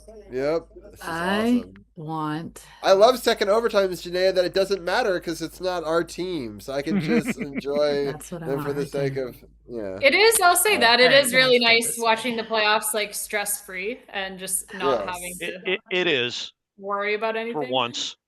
Yeah, because honestly, this would have been worse than, let's say we had to play Pittsburgh and we got swept or something. That would have been way worse than just not making it. You think that would have happened the way that they look? They look awful. They look horrible. That's fair. And we were playing them pretty well. But I have to think that knowing our luck, it's, we make teams that look bad or good, so... Well, I saw earlier today. I was seeing because I didn't have the game on yet at that point, and I was seeing Philadelphia fans saying that the Penguins had 3 power plays already in the first period, and I was like, yeah, that sounds about right. Like, it's Pittsburgh Penguins playoff time. Yeah. Yeah. Well, resting some players and not having the chemistry going into it. I know they wanted to give the Caps some chances Oilers are up there, 2-1. but Or 2-0. It's 2-0. Yeah. For me, it's like you can't give another team anything. It could really Carolina's screw with got a your penalty mojo, shot. and after losing both games to the Capitals, Pittsburgh hasn't looked quite the same. And Mantha almost made a huge goal in the previous game. So he took like 3 stupid penalties though too. Oh, how is he the leading goal scorer for Pittsburgh? That is so wild to me. I don't know, but Carolina's got a penalty shot. Oh, I see that now. And Minnesota's on the power play and they're down 2-1 in their game. Baltimore just took a 2-1 lead in their game, so lots of excitement across the board. Roll the clock back to 3:11 in the OT game. Jordan Martinook is lining up for the penalty shot. Wait, I'm so confused. This is before that goal. Yeah, it's from they were calling because when Carolina scored, there was a delayed penalty coming, and I was wondering if they were going to call it a penalty shot because it was on it was like a kind of like a semi breakaway, but it was close enough. I think they could have called it. Yeah. It was a massive hook. Yeah. I mean, the guy hooked and lifted his arm no. all into the sky. Martinook stopped by Olmark. Yeah. So we still play that on. means there's more time, but I still think this is going to go to a second overtime. There's even more drama. I can't believe that, not only was a goal called back for offsides, but then an earlier infraction. Yeah, wow. That's not really the guy that you would want on the penalty shot, Martinook. No. No. Not exactly on a team that's crying for a little more skill. Yeah. No. I like Martinook's game, but that ain't part of it. No, that's like us getting us getting a penalty shot in a playoff game, and it's Brandon Dujunnea. There we go. Pretty much. There you go. All right. I gotta hop out for just a quick second. Okay. Be right back. That's no problem. We kind of got distracted from the game. Yeah, there's a lot going on tonight. There is a lot. So just as a recap, end of the first period, Oilers now lead the Ducks 2-0. We've got 2-2 in this Ottawa-Carolina game with 2:40 left in overtime number 1. Stars are up 2-1. Yes, but the Minnesota's on the power play. They've got about 28 seconds left of that power play. Yeah. Flyers beat the Penguin. Cat was like, so they recalled the goal and gave the dude a penalty shot in OT. Damn, I wish I had that. Yeah. So that's. I don't think that's ever happened. No, it's like the fifth. They said it was like the 5th penalty shot. Yeah, there was one in the Philly-Pittsburgh game earlier today. There was a penalty shot? Yeah. Oh, wow.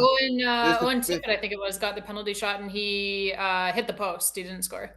Okay. But in overtime, after a goal is recalled for offsides, that is a lot to have happen in a single play. So a penalty shot in overtime at all, that's like a ballsy call by the referee. Yeah, I know. Caps trivia. Yes, the Caps have had themselves a penalty shot in overtime. Oh wow! It was against the Penguins, and it was in that long game. It was Joey Juneau, and no, he didn't score. Yeah. Oof. I watched so many brutal Penguins beating us in playoff series over the years of being a fandom. Like, I have so much PTSD from that. That's why I didn't want that in this play. Right? Kind of bury it. Yeah, I get it. 2018 healed me, though. It healed me. Yeah. I mean, that was to some extent, but I'm still scared that that's like the anomaly and not like turn the tide kind of thing. I don't know. Yeah. Yeah, we'll see, because they're supposedly on the rise, and our team's getting better. Yeah, we might see that. I don't see playoff how matchup. anyone thinks the Penguins are on the rise. They said on the broadcast today, they're like all of their, I can't remember the number that it was. I think it was like their top 6 or top 7 leading scorers are all age 31 or older. Yeah, they're one of the oldest teams in the league right now, aren't they? Yeah. It comes down to, you got to admit that Sidney Crosby makes this team better all by himself. Oh, yeah, of course. It kills me. It kills me. Trust me. It kills me to say that, but facts are facts. Yeah, Pittsburgh. I mean, the Capitals are not going to be the same without Ovechkin, but Pittsburgh is really not going to be the same without Crosby. Thank you.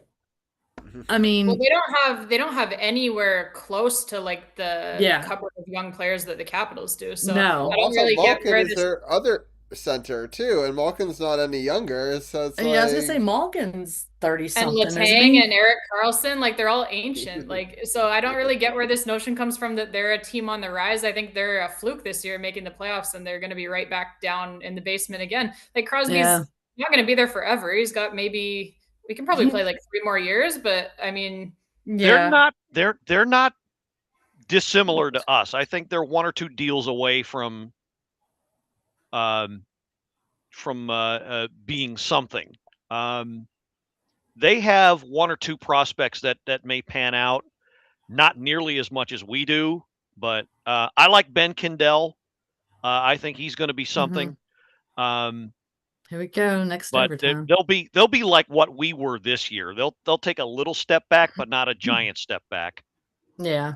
Yeah, that's the difference. Like they've got like 1 or 2 prospects who could pan out, whereas we're looking at like 7 or 8. Like it's a pretty big difference. So I don't know. We'll see where it goes, but I just think they were like kind of a fluke to make it this year, honestly. Like you look at all of their underlying numbers are pretty bad, and the Caps finished with more wins than them. Like they're in the playoffs because of their 16 loser points, right? So yeah, which is super frustrating, but that's the way that it is. Endlessly frustrating. Yeah, Chris Letang's 38, Crosby's 38. Malkin's Malkin is 39. Yeah. Crosby looks like he could play 5 more years if he really wanted to. Crosby's in a lot better shape than Ovi. Let's face it, Ovi is not in the shape he was in before for many years. Except I think that's kind of everyone's always said that about them though. Like Crosby's like so serious about what he eats and stuff. Like this has always been Alex Ovechkin, even when he was like winning the Rocket Richard Trophy every year. He drinks soda, but I mean, but on the other hand, sandwich, you know, right. And on the other hand, though, that's just a test and a show of his endurance. You know, that he's able to keep playing at some level of good. I don't know if greatness anymore, but at the level he's playing is far better than a lot of people his age. You know, even he's if still he the number 1 in our team, and he'll be right, and he'll be the first to admit he's not in the shape he was in even 2 or 3 years ago. Yeah, no, of course, but he is one of the he just had one of the highest scoring. He just had one of the highest scoring 40-year-old seasons of all time. He outscored a lot of 20-somethings in the league this year. Like it's crazy. His endurance is just insane. Yeah, a lot of 25-year-olds would kill for their career year, like for their career best year to be Alex Ovechkin's 40-year-old season where you get 30 plus goals. But look how many assists that he had though, too. Like the last goal, 32 assists. 32 assists. Tom Wilson also had 32 assists. I love that they kind of end the season with the same number. But we have to talk about Chychrun. That's why I keep this graphic up here. You know, I mean, this goal matters somewhat, but not a whole lot. But obviously, I love his game and what he's brought to this team, and I just think that he's had such a huge resurgence. And if anybody's learned so much from Ovechkin this year and grown just by being around him, it's this guy. I feel like his shot, his playmaking, he's really learned a ton working with Ovi, and you can see it. I mean, he's like almost a carbon copy guy, like where the shots are, except he plays defense. And he's doing it from the defensive side, but still like quarterbacking the power play, and I think he'll be a huge part of what we're due going forward with that. I just can't say enough good things about him, but I'll let Gil break down this specific goal, and then I want to get Jennaya's thoughts on the resurgence or the growth of Jacob Chikrin. So classic Chikrin power play goal. I love that that's become a thing. Handoff, 2-man game with Wilson, and then Chikrin. I love the thing about his shot is he can go from anywhere. Doesn't have to be on the line. Doesn't have to be from the circles. Here he goes at the top of the slot area after getting the handoff. Look at all the room Columbus is giving him. That's a mistake. You know he's going to bear it. Traffic in front with McMichael in there. Perfect recipe for a power play goal. Gee, kind of wish they did this all year, but here we are. What else can you say? It's great that they cashed in like this. Yeah, Jenaya, I wish we could have seen more of this in the middle part of the season, but what are your thoughts on this and overall, like, what do we have to do with the power play to get more of this in future years? Well, I think obviously, like, the power play sucked for most of the season, but it really turned around kind of after the trade deadline. And obviously part of the trade deadline was that they traded away John Carlson, and that kind of forced the coaching staff to finally do something different on the power play because they used John Carlson at the point for most of the year.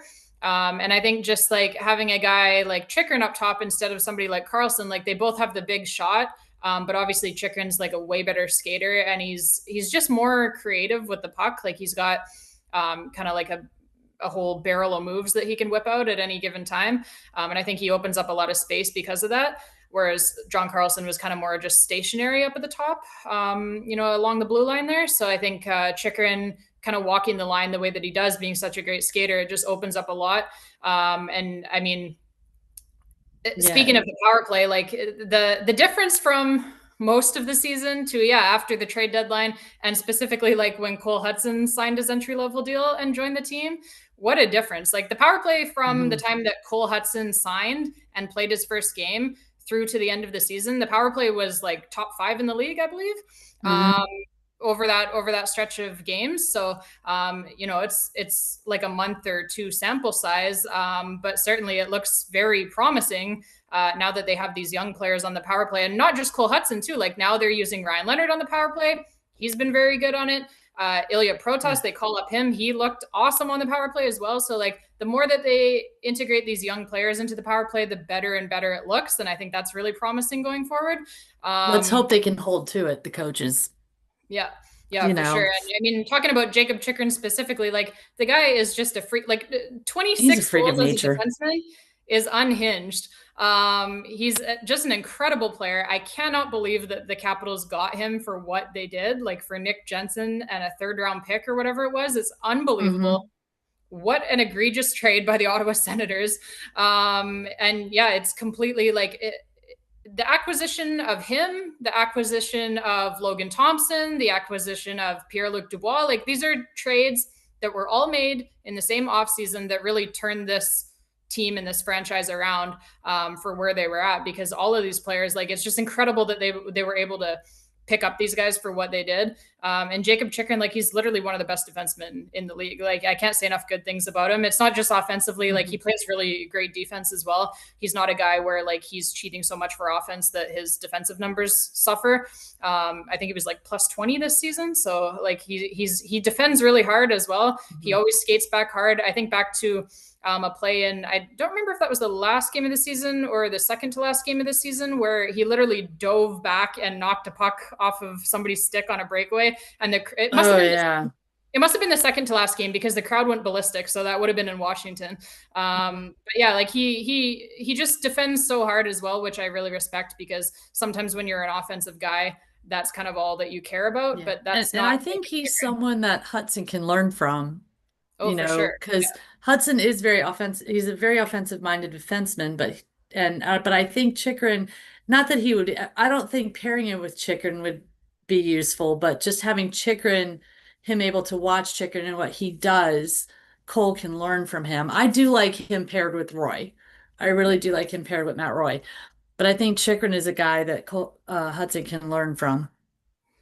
Yeah, I think it's kind of a perfect player to have for Cole Hudson to learn from, because I think for Jacob Chikrin too, like he when he was like, he's still young, obviously, but like when he was really young, it kind of took him a while and a few different teams, you know, playing for a few different teams to kind of figure things out. And so I think that that's something that Cole Hudson can kind of pick up from him. Like, you know, what did you do that didn't work and what did you have to change? And I know Chikrin's talked about, like, he changed a lot to do with his fitness and like what he you know, uses to fuel his body and stuff like that.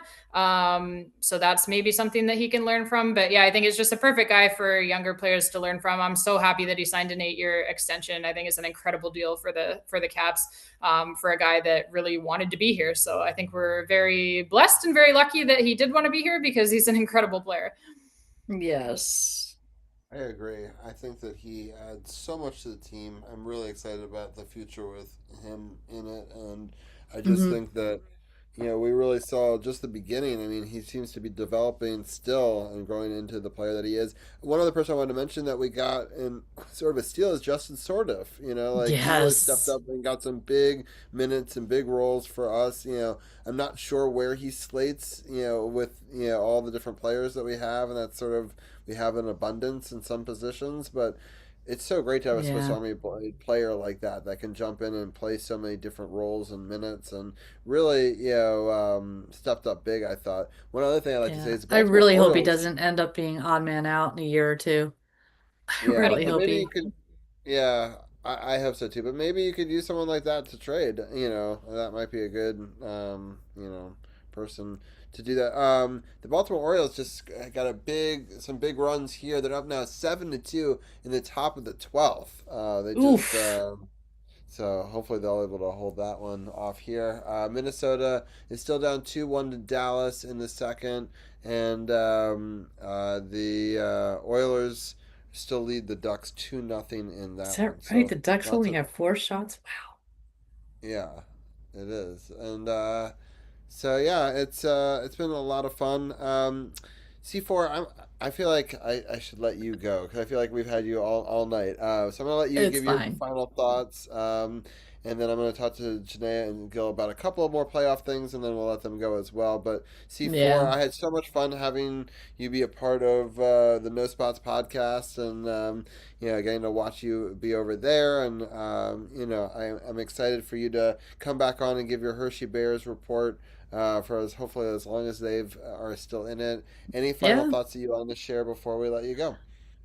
Just thank you for having me on this year. I've thoroughly enjoyed the time. Whenever you can squeeze me in, it's always an honor, especially talking to people who know so much about hockey, and I've learned a lot from you guys, so I appreciate all of that.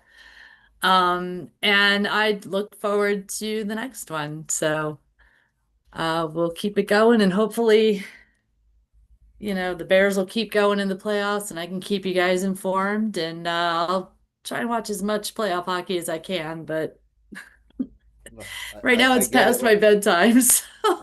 Yeah, for sure. And then you also have to deal with your own track stuff that you're doing as well. So I know that you're track meet on Wednesday. Yeah, next week's gonna be crazy. You know, track meet Wednesday. We're off this weekend, thankfully, but we have our JV county meet on Tuesday. We have our varsity meet. No, we have our conference championship on Thursday. We have our varsity county meet the next week. Then we have 2 days at regionals. I think it's the 13th and 14th of May. And then the 21st and the 23rd of May is the state meet. And then I'll be done until August 12th, and that's when cross country starts. There you go. Well, best of luck on all of that, and hopefully we'll have you back on next week. Hopefully. If not, I'll just shoot you I'll shoot you my notes and you can pass them on. Sounds good. Awesome. All right. Thank you, C4. We'll talk to you soon. Yep. Take care, everyone. Bye. All right. Yeah, Cheryl. All right, let's. I'll end the screen share there. We can just talk a little bit of more general stuff. Let me switch to my main view over here. I do want to mention one thing that's Ryan has entered the chat. I was waiting for this moment to happen. So this is good timing. I'm going to read his message. I've not read it myself. Y'all would not believe the shit show I've been watching. Nobody on TV can definitely explain why the Hurricanes were considered offsides about 45 seconds before they scored on delayed penalty. I've heard 3 different explanations. I'm not buying any of them. So, yeah, it's... You said suffer Canes fans. Exactly. He doesn't sound like he's having a good time. Right, yeah. Yeah, it's been a wild night, especially for you guys. I've never seen a play called back and then get a penalty shot and then that didn't go. It's very wild for sure. Well, in all seriousness, hopefully the absurdity of that forces them to rethink some of these ridiculous rules that they have.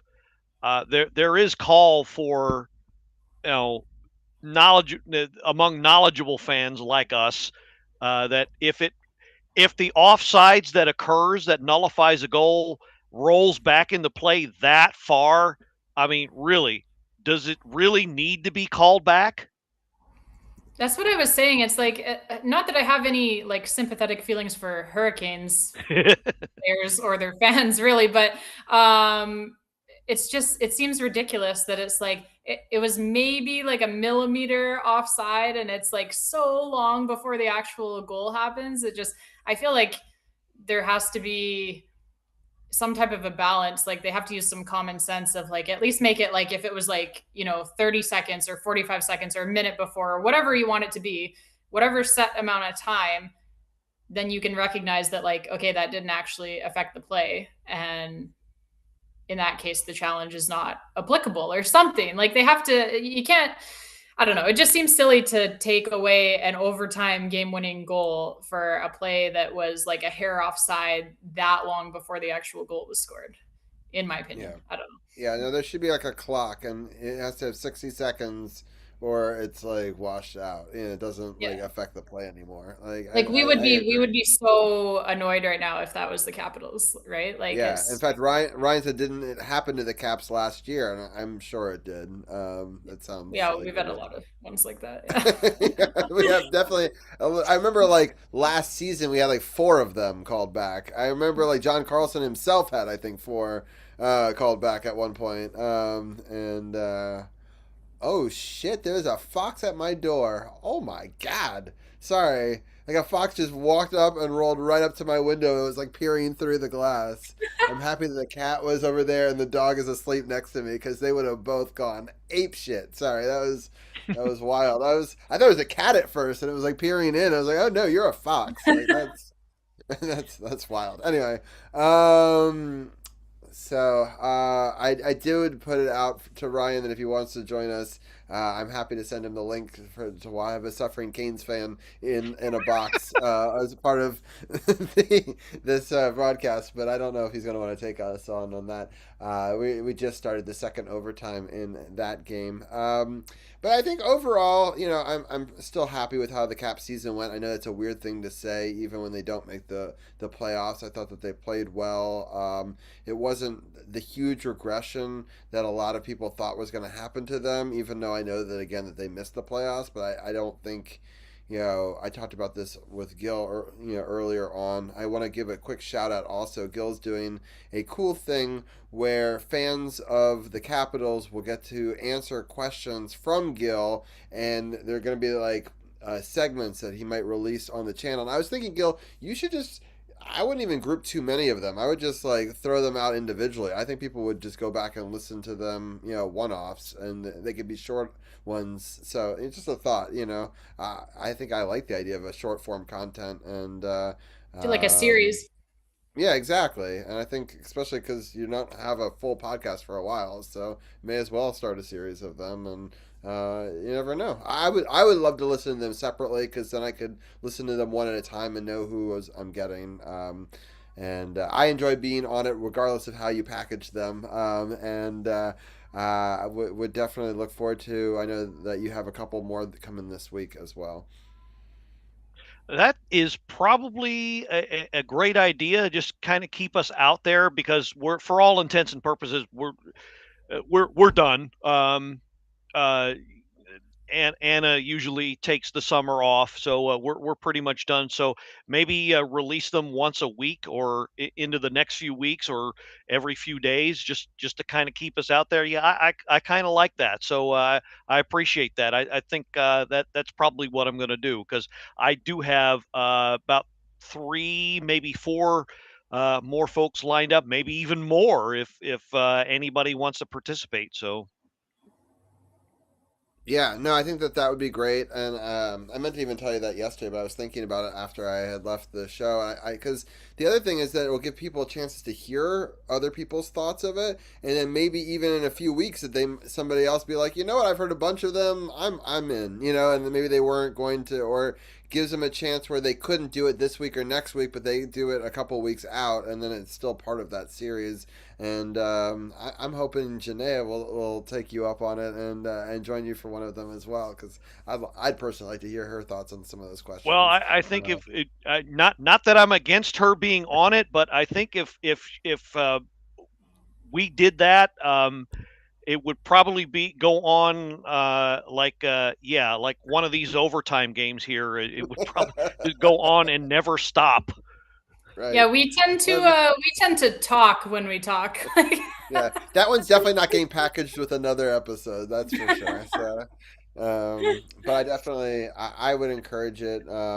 Heck, maybe you can even get Sunny on as well. Well, it's funny because I was going to. I would love to have Sunny on. No offense, but maybe the both of you, double trouble. Yes, exactly. It's funny because I was actually going to reach out to you, Gil, to ask you if you wanted to come on to our season finale episode, but then once I had my notes finished for it, and I kind of started realizing how long it was already going to be, and then I was like, oh man, if I invite Gil on, we'll be on there for 4 hours. No worries. It's fine. I'm sure. I'm anticipating something big, or something a lot bigger than what we've been used to in these quiet off seasons is going to happen. And either way, there's going to be a decision on Ovechkin, what he decides. So that's at least something. So something is going to happen this off season that is going to be discussion worthy. So I'm sure at that point, somebody somewhere. I'm kind of counting on it. Not that I'm a podcast whore. Exactly. I really am. Right. But it's funny that you say that, because I've had so much fun this week. I got to go on Champ's podcast. I got to go on yours. I got to go on Marcus's as well and make a few minute appearance there. And Jenaya, I still need to come on your show. So I've had you on mine many times over the years, doing all sorts of different things over the years that we've done. I remember us doing a playoff intermission episode one time, that we did. Yeah, I remember that.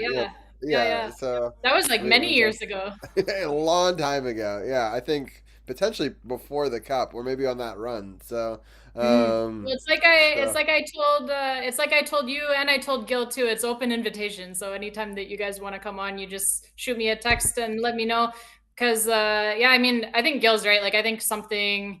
I mean, at the very least, like you said, we're going to get a decision from Alex Ovechkin. So there's going to be at least one thing this summer that is worth talking about. So, and hopefully a few more things, hopefully they, make some exciting trades or do something, unlike the last, couple of off seasons here, which have been pretty boring. So hopefully we get more to talk about it. And I would love to have both of you on, whether it's at the same time or for different episodes sometime throughout the off season, because I always really enjoy chatting with both of you. And Robbie, I don't think you've never been on mine before, right?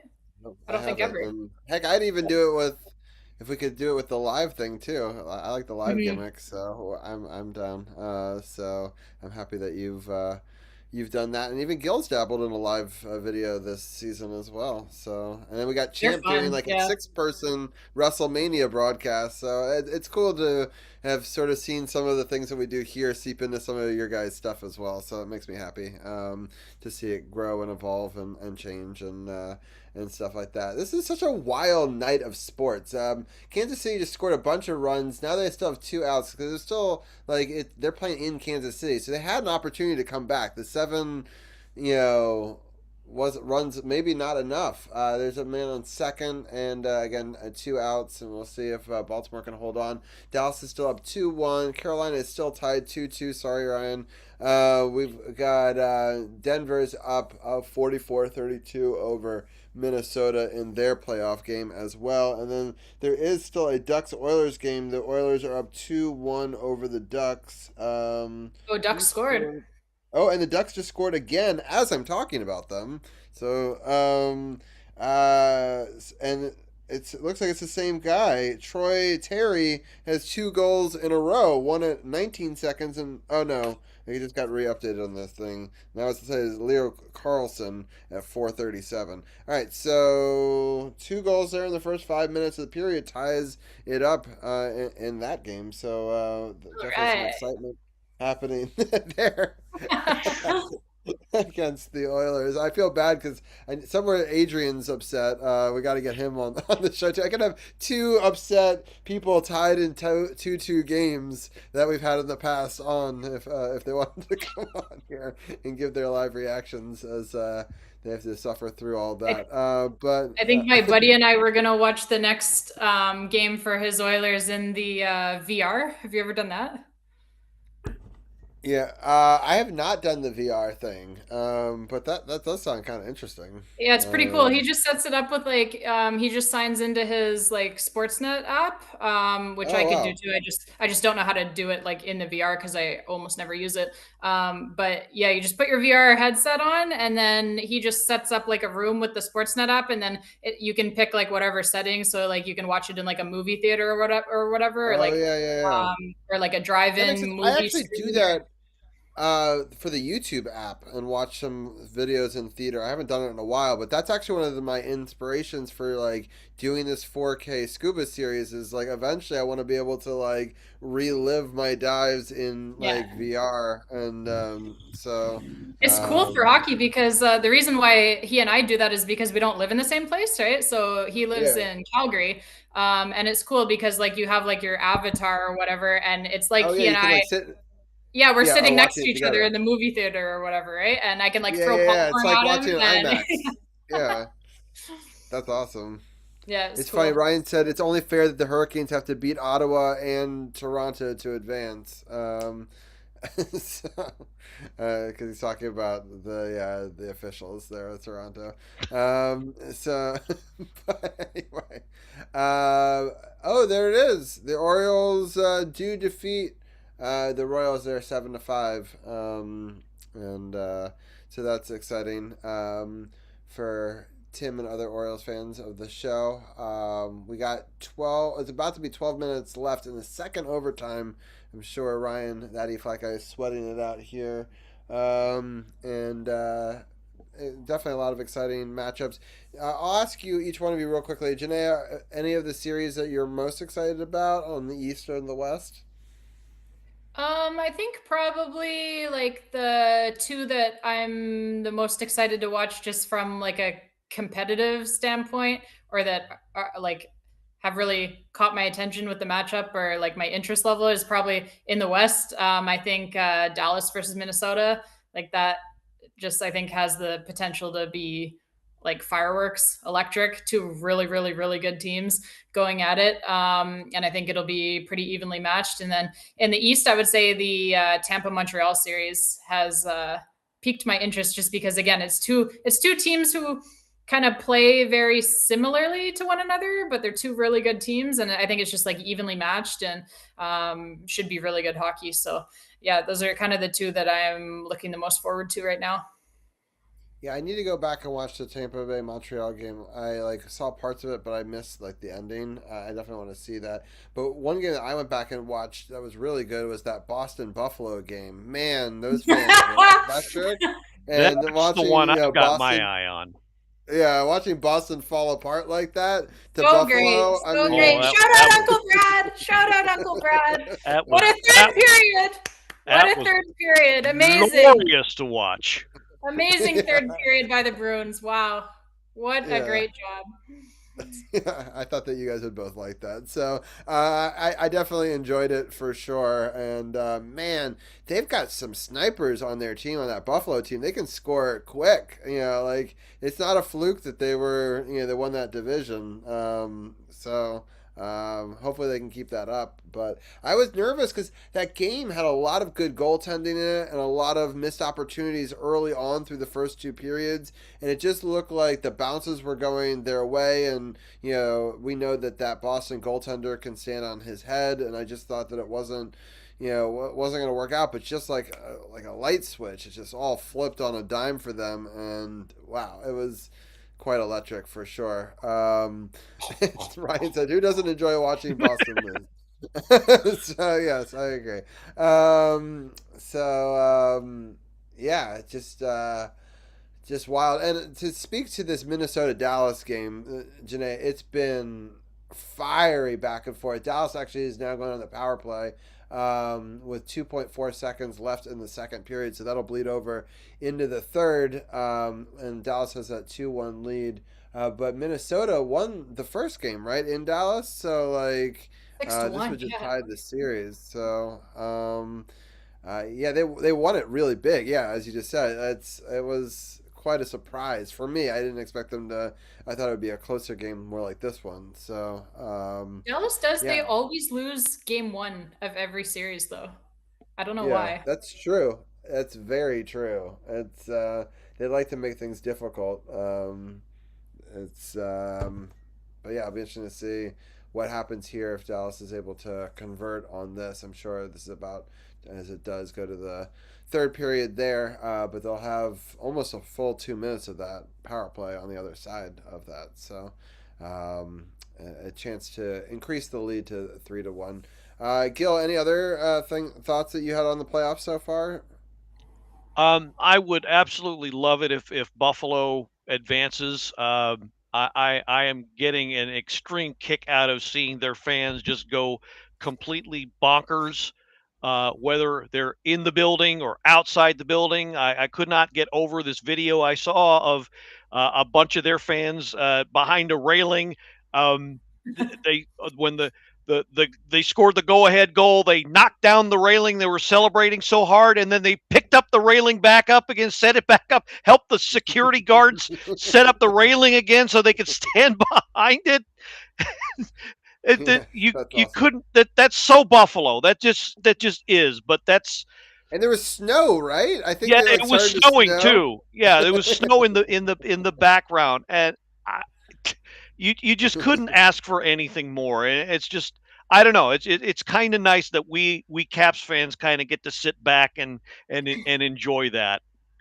Yeah. No, I for them, they're definitely who I'm pulling for the most. I think that they deserve it. They have been such a suffering franchise. It reminds me of what we had to go through before 2018. And, I just, if anyone deserves it, I think those fans, they do it right too. They seem to be the nicest fans. Every time I've ever gone to a Buffalo game here in Cap One, they've always been very friendly. I have a lot of friends that actually root for the Caps and them, so people that are either from that area moved here and vice versa. So I feel like there's not any bad blood between us and them as a franchise and stuff like that. So it's a pretty easy team to root for. I do have to ask both you guys in the battle of Pennsylvania. Are you guys pulling for the Flyers to win? Can't watch it. What are your thoughts? I'll start with you, Janaea.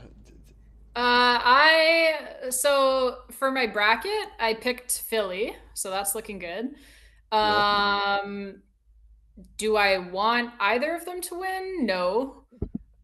Is there a lesser evil to me? Yeah, I would rather the Flyers win. Like I don't want to see the Penguins have any nice things ever. So yeah, I think go Philly in that one, but I say it like while kind of choking on the words, if you know what I mean. Right. But yeah, I think I'm going for the Flyers in that one, but I do think that if they win, they will be probably quickly eliminated in the second round. So with that being said, they're up 2-0. Obviously, winning the first two in Pittsburgh. There's no way they sweep, right? Like, what do you think? Do you still think this goes long, or what are your thoughts? I mean, I would be ecstatic if they swept. That would be so funny. So looks like the Capitals won the same amount of playoff games as the Penguins. Right. Yeah, no, that would be great. I don't think that will happen. But my hope is that like they can at least win one of the 2 home games and then they're up 3-1 and then hopefully it's looking pretty good. But I mean, we've seen like anything can happen in the Stanley Cup playoffs. So even 3-1, like that's not a safe lead by any means. But yeah, I don't know. The Capitals lost the first 2 games at home in the run. Columbus, yeah. Yeah, we were down 2-0 on home ice to the Blue Jackets, and then we turned it around and won the cup. So you never know. I was there at game 2 in overtime when we lost. So and that was the last game I went to in that series. So I gave up going to games, but it worked out well for us. So, but Gil, same question: Team Philly and Pittsburgh. What are your thoughts? Oh dear God! You asked me to choose between the Tiger and the Tiger. Right. I think if I had those choices, I'd probably slit my wrist. But no, it's the fun of having a show, right?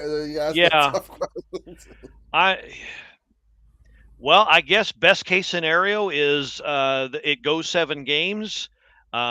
Somebody gets an injury, and whoever comes out of that gets swept by Carolina. There you go. I dislike both teams. I guess I would give a slight edge in want to win to Pittsburgh just because they showed a lot of class this year to us. So I guess maybe for once side with them, but no, I don't want if there was a way for both teams to lose, I'd pick that, but there's not. So I guess very, very slight edge to Pittsburgh, but I don't think the way they're playing, I don't think it'll last more than say 5 or 6 games at this point. Right. Ryan said the Hurricanes lost their first 2 games at home in 2006 before getting 4 straight wins against the Canadiens. So yeah, there you go. It does happen. And even like in another sport, you think the Nationals, they lost all of their home games in the World Series, but they won all the road games. So you just never know what's going to happen in sports. Poor Ryan. It's still 6:36 in the second overtime. We still don't have a decision in this game. It's 2-2 on my clock. And yeah, Ryan, I remember on goal or 45-38. Yeah. Yeah. Carolina put up 45 shots. And there was another big time save by Ottawa right there. They've gotten to the point where it's over. It is all over. And I think, if I'm not mistaken, it was Martin Hook of all people. That would be funny. So now they're looking around to see what sort of clock they can call, turn back time. All we need is for Cher to come out and start singing. Yes, there you go, Ryan. Fucking finally. Ryan, do you want to come on now? I can now that you don't have to worry about it and give your post game response to this. It was Martin Hook. There you go. And it's a good goal. There was nothing wrong with it. Slot shot, high slot shot, and it went in. What are the odds of saying that would happen? So he misses a penalty shot and ends up getting the game winner. Yeah, just dipped. Almost a carbon copy of it. Go ahead. Yeah, it's almost identical to what he did in the shootout, which is kind of funny. He just did it better when there was other people in there. Like, this shot is almost the same spot, which is kind of hilarious. So except Allmark was screened, couldn't see it. Right. See, that helps him. Yeah. Because it was an actual hockey play that happened in a hockey situation instead of a ridiculous. It hit somebody. It changed direction. That thing was going to go over the bar. That's how. Okay, that's what happened. Wait, but so did somebody else? So it's not his goal, No, or I think it hit a Senators defenseman in front. Oh, But there you go. that thing was going to go over the bar. It hit the Senators defenseman in the elbow and took a huge dip down. Yeah, well, and you can see the elation in his eyes to know that he had an opportunity to end it and didn't, and knew that was going to haunt him, right? Yeah. Like, right? Because that comes back. I mean, that takes years of therapy to get over. If you end up like losing the series or something, you lose this game in the second overtime, and momentum starts going the other way, and as he goes back to Ottawa, yeah, there's no one more relieved than him, for sure, on that. You could see it on his face. They showed the two Chucks, both of them looking like they're gonna cry, so that made me happy. Right. Somewhere in Northern Virginia, Anna is smiling really big right now.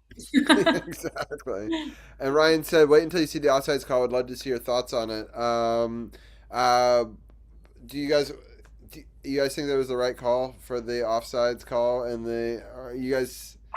It's so tough because I think you can deduce from watching the replay that it probably was offside, but at the same time, I just don't like the rule. Like, I get that that's the rule that we have, and so they have to follow it, but I just don't like it because I feel like it's such a close play at the line. It didn't affect the play at all. It was so far before the goal happened. Like, to me, like, that's not nearly enough to take away an overtime game-winning goal of a Stanley Cup playoff game. So I don't know. I wish they would change the rule, I guess, is my opinion.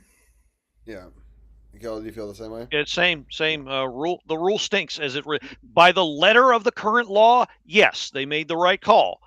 That doesn't mean it's a good rule. That doesn't mean the rule that they have in place makes any sense. The league has a great product, but the powers that be don't seem to understand that the game has changed so much since these rules are created, and the changes that they do make don't keep up with these changes. They don't keep up with what optimizes the fan experience, and it is the most frustrating thing as a hockey fan that they can't figure that out. They can't pull their head out of their collective ass long enough to figure that out, to change things for the better, that they don't want to do it. But again, here we are. Well, it's such a close play like that. It's like, you as a fan, if that's your team and you're just going insane in the building and celebrating and everything, like, you don't want your first reaction after a goal every time to be like literally when we're watching it at home here on the TV, almost every goal that's scored, I'm like, well, let's just wait and make sure it wasn't offside first before we actually celebrate, and then we can go back and rewatch the goal and celebrate it properly, because it's like, you never know. Like, it seems like the celebration's never authentic, because now if you're going to celebrate after it's a good goal, that's not the same thing as cheering for a goal. That's what I mean. Like, you don't want your first reaction to be like, oh, but is it offside? Is there anything wrong with it that we didn't see? And clearly, if we didn't see it, it didn't matter to the play that much. But Ryan's asking a technical question. Was it offsides because Stahl lost possession? I'm still genuinely confused. And I think that maybe that is the case, that he didn't have possession, and so the other guy is over the line. But why? No, it's still what I saw was the other attacker had crossed. That, by definition, means they were offside. The puck had not completely crossed. The other attacker did. That is offsides. Got it. Or offside, sorry. Yeah, so it wasn't because of Stahl. It was because the guy who was flanking him. I don't think it was a possession thing. Stahl could have turned around, carried the puck, skated backwards, and would have been onside. I just feel like when it's so close like that you have to literally, like, how about we just make a rule that if you have to use a zoom lens to like zoom in to be able to see if it's even offside or not, like by that much, then how about that's a good goal then?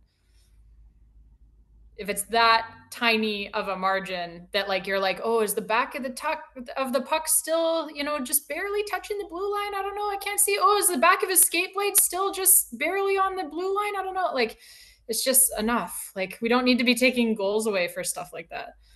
Especially in a league where they're like, we want more offense, more offense, more offense. Like, how is the solution to take goals away for it? Don't even get me started on the goalie interference. Like, it's just gotten way out of hand. So. That's another one they refuse to examine that and, one, and redo. I still have zero idea what is goaltender. Nobody does. It's like a fucking roll of the die every time. That's the worst kept secret joke. Yeah, it's pretty bad. Yeah, Ryan said it was offsides because he said the other attacker was what he thought, but he was told by announcers and other fans that it was stall, so it was very confusing. So I think I'm not surprised that there was confusion amongst the announcers and fan base, though. It's well, it's ESPN, so they can't even they pay hundreds of thousands of dollars to get 3 people up there that can't even pronounce a Finnish goaltender's name. So what do you expect? Well, I don't know. Maybe Ryan would have gotten his own team. Do they still do the thing where for one round? For the first round, yes. Thank God you get to watch your feed. Right, for round one. Why they reduced it, and I want to choke the person who came up with that rule, but I guess the national contracts have to get their money's worth. You know what I don't get is why don't they just if in the case of in the Buffalo game the other night, it's like if you really, I mean, first of all, they're given a sheet telling them exactly how to pronounce all of the names. Like they're literally given that. So it's their own fault if they didn't study it. I mean, it is your job to study it and know how to pronounce the names, but that's beside the point. But if they didn't know how to pronounce it genuinely, why didn't they just do what the Sabres announcers do all the time? Every Sabres broadcast I've ever seen, they just call him UPL. Just call him UPL. Instead of completely butchering his name. I don't understand why you would get on TV and do that. The least that you can do is learn how to correctly pronounce the guy's name who is literally playing in the Stanley Cup playoffs and you're on national television. I don't know. I would practice all the names beforehand. I get tongue-tied sometimes with our own. I can't, but I'm not a professional trying to call the game, so. That's what I mean. We're fans. If I butcher a name, so be it. I'm doing it for free. But these people are paid to do it. Yeah, exactly. Ryan said ESPN is garbage. I heard a lady interviewing Seth Jarvis, and she asked about Coach Brenda Moore. She was so out of her depth.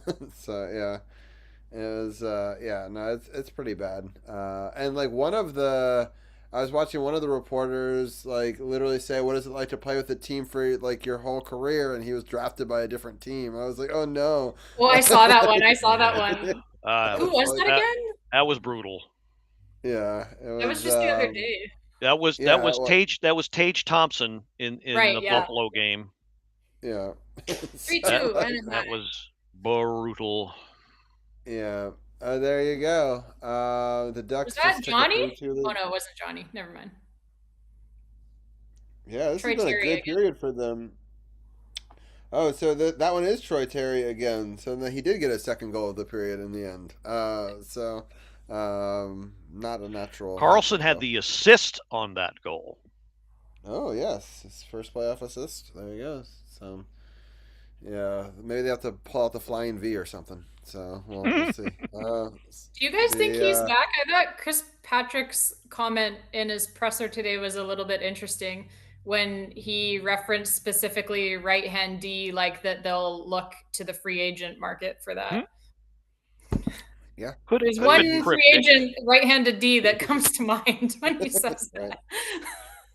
I think he's having a good time in Anaheim, though. I think we may have lost him to them because the fan base has embraced him so much. So I think that there's going to be... I know he likes it here, but maybe he didn't know how much he could like it there. So that's the danger of this whole thing is they're going to bid for him too because he's played very well for them. So it's not like they're going to let him go and be like, oh, go back to Washington. We're not going to put an offer in, right? So I don't think it's a huge deal either way, to be honest. I think if he is not back, the Caps will just do something else and it'll be fine. I think they've replaced that offense already with Cole Hudson signing. So yeah, no, clearly. I mean, I like Cole better, and I'm a big John Carlson fan. But so I think you got to move that direction anyway because there's only a certain number of minutes, right? And so unless you do the same thing you do with John Carlson as you do with Ovi, he takes slightly less money and put him for less minutes, right? And put him on the because I don't think he could be serviceable on your third line for sure, and he could be a mentor. That's the part that I hate so much is he was going to be Cole Hudson's mentor, right? Like they had been already talking, that was the plan. And to John Carlson's credit, he already said, "Hey, anytime, give me a call. I still want to help you through this, even if I'm not on the Capitals." So big kudos and credit to him. It shows what kind of man John Carlson is. But you know, a lot of people, if they leave a team, they would be like, "Fuck you," right? So like. You know, he definitely shows that he wants to be. I think that they both could want to come back. I mean, Ovi's saying the line that his son wants him to play again for Washington. He does not have to say that. And by any means, he's been cryptic about everything else all season, right? So that to me is the biggest breadcrumb of them all.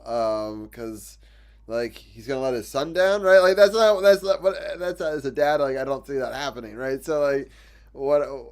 That's such an interesting thing to leak himself, right? Yeah, when he said the thing about how his sons are already on him, like, you're going to play one more year, right? Like, we're not done yet, right? We're going to play one more year. Like when he said that, I was like, okay, he's probably exactly. Like he did not have to say that; he just doesn't mention it, and that never gets out, right? So, and he looked like he was having a lot of fun with Malkin, you know, playing with the boys, you know, in their mansion, and I don't think he wants to give all this up quite yet.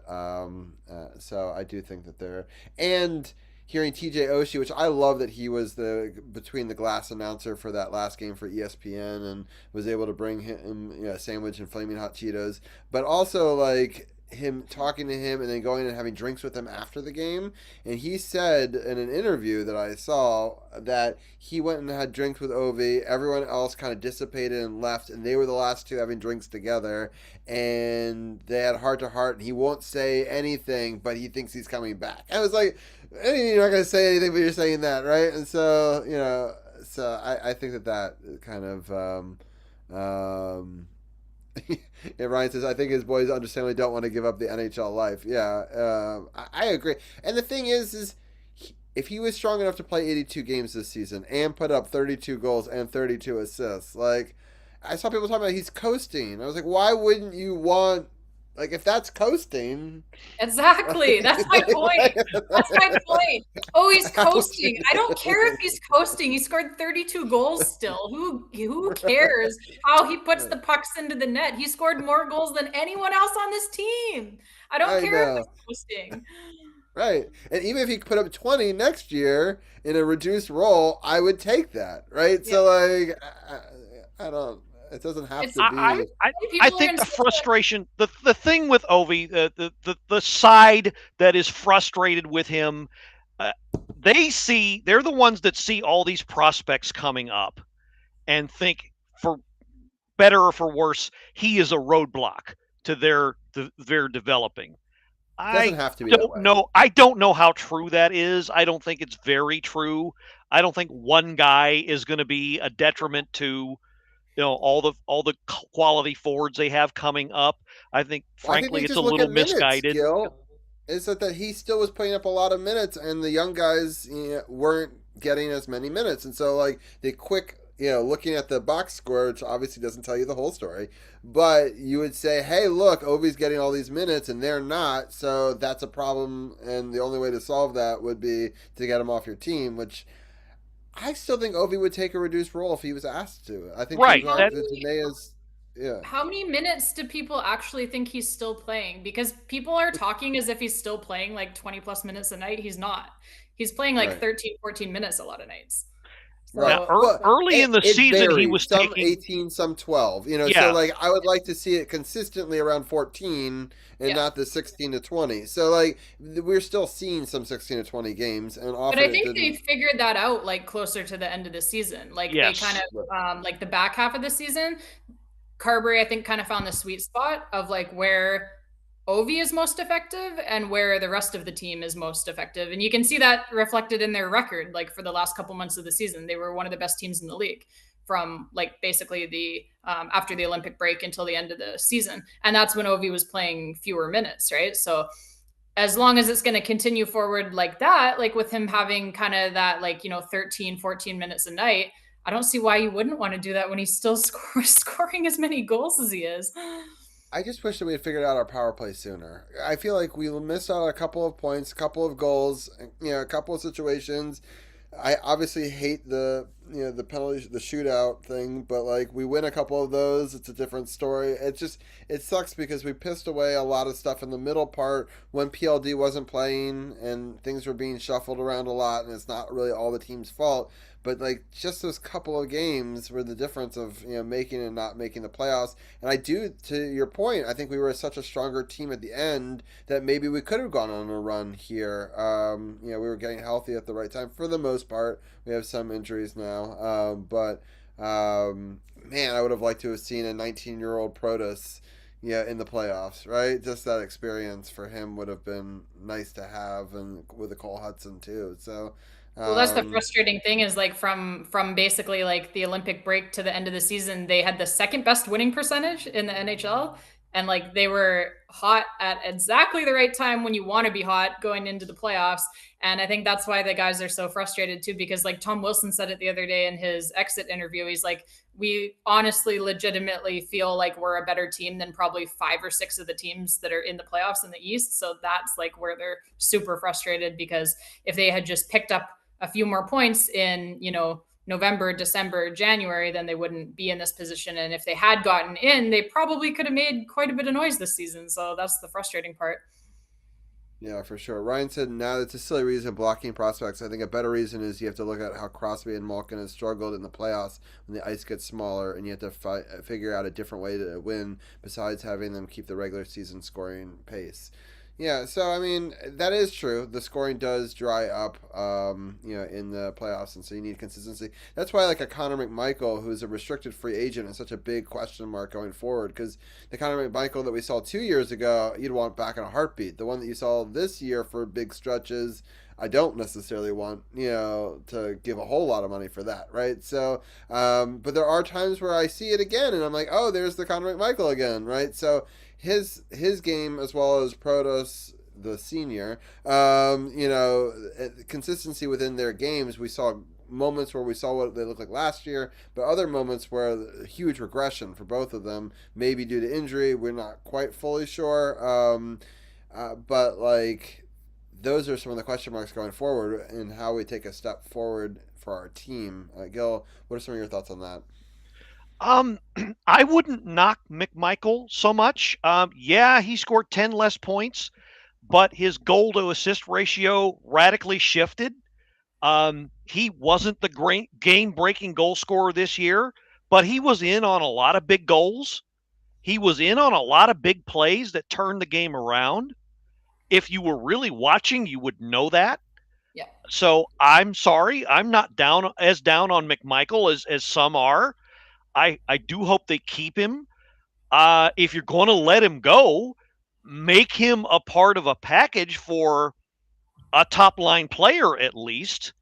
But for God's sake, don't let him walk. Don't lowball him so that he doesn't want to be on your team anymore. He still has a place.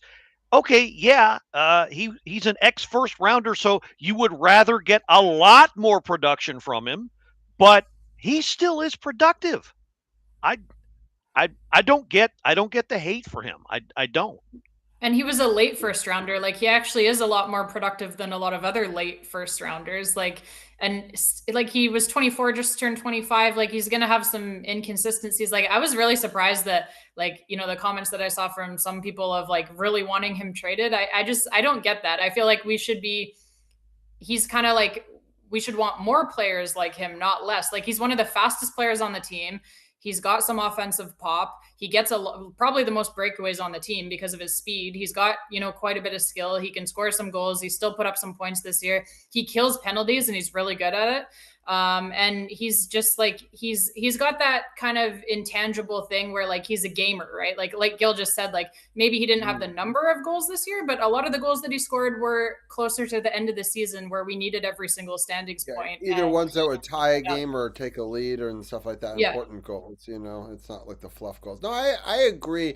I guess my issue was in the middle part where we failed to get the points that we needed to make the playoffs, he disappeared for huge stretches of some of those games, right? So when he's on, and he was on towards the tail end of the season, and you got to see a little bit more of what I was hoping to see all season, with him and with Ryan Leonard, also saw a great improvement towards the tail end of the season. It's just how you put it together for 82 games, right? And that's what makes someone like an Ovechkin so special, right? That he, is able to put it, and even he had, stretches where Ovi wasn't the same Ovi that, we've seen. But, and when you add it all together, you just miss out. But like, that's really going to be the next step is, the consistency of the Protoss, the Proti line, being a consistent top 2 line every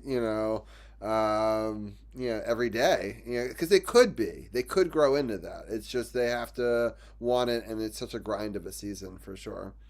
I did like how, when Ilya got called up, that seemed to right away make Alexei play way better.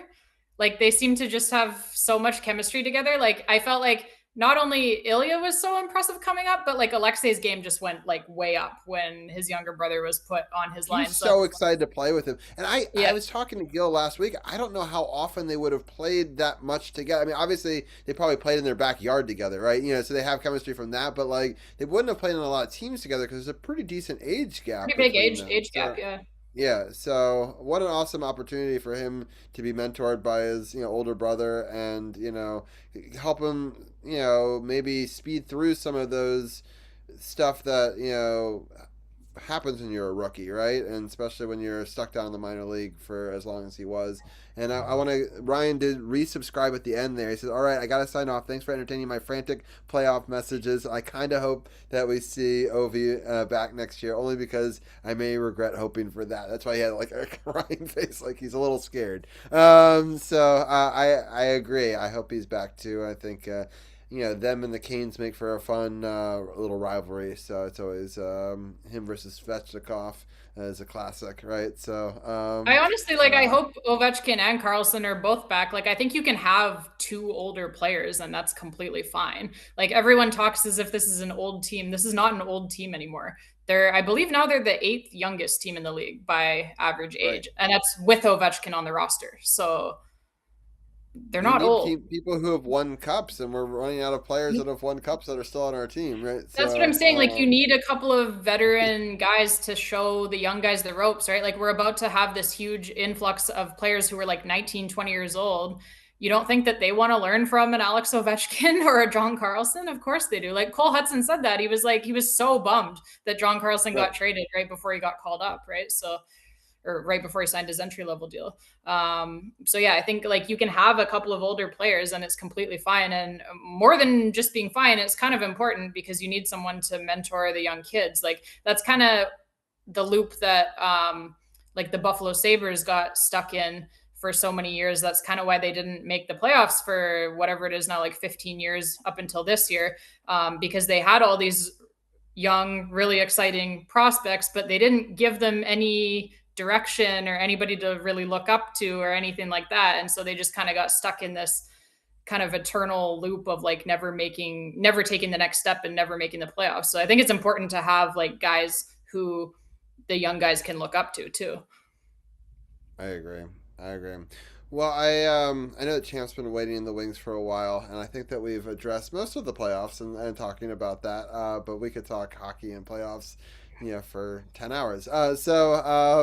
But I appreciate both of your guys' time. I definitely really enjoyed, I've started your podcast of the season ending one. I've enjoyed being a part of Gil's series that I hope that he undertakes. I hope that more people, I encourage them to be a part of it. I'm not sure when mine will air, but I'm sure it will be in the next week or so. And he just put out today, I believe, the last episode with Anna as well. So I haven't caught that one quite yet, but I'm sure it's a banger, as they always are. But I'll let each one of you guys kind of give your final thoughts, and you are very welcome to join any week you want to talk playoff hockey throughout the rest of this. And the door is always open to continue the conversation. I'll start off with girls first. So Jenaya, anything you want to shout out or anything you want to talk about before we let you go? Yeah, I guess the only thing to shout out would just be if you guys wanted to find me, you can find me on probably the easiest way is just on the YouTube channel. It's under the same name, Dujunnea Talks Caps. I post almost everything on there. Like we do the Capitals post game reaction videos after every Capitals game, which obviously there's no more Capitals games now until October, but we have the podcast on there as well.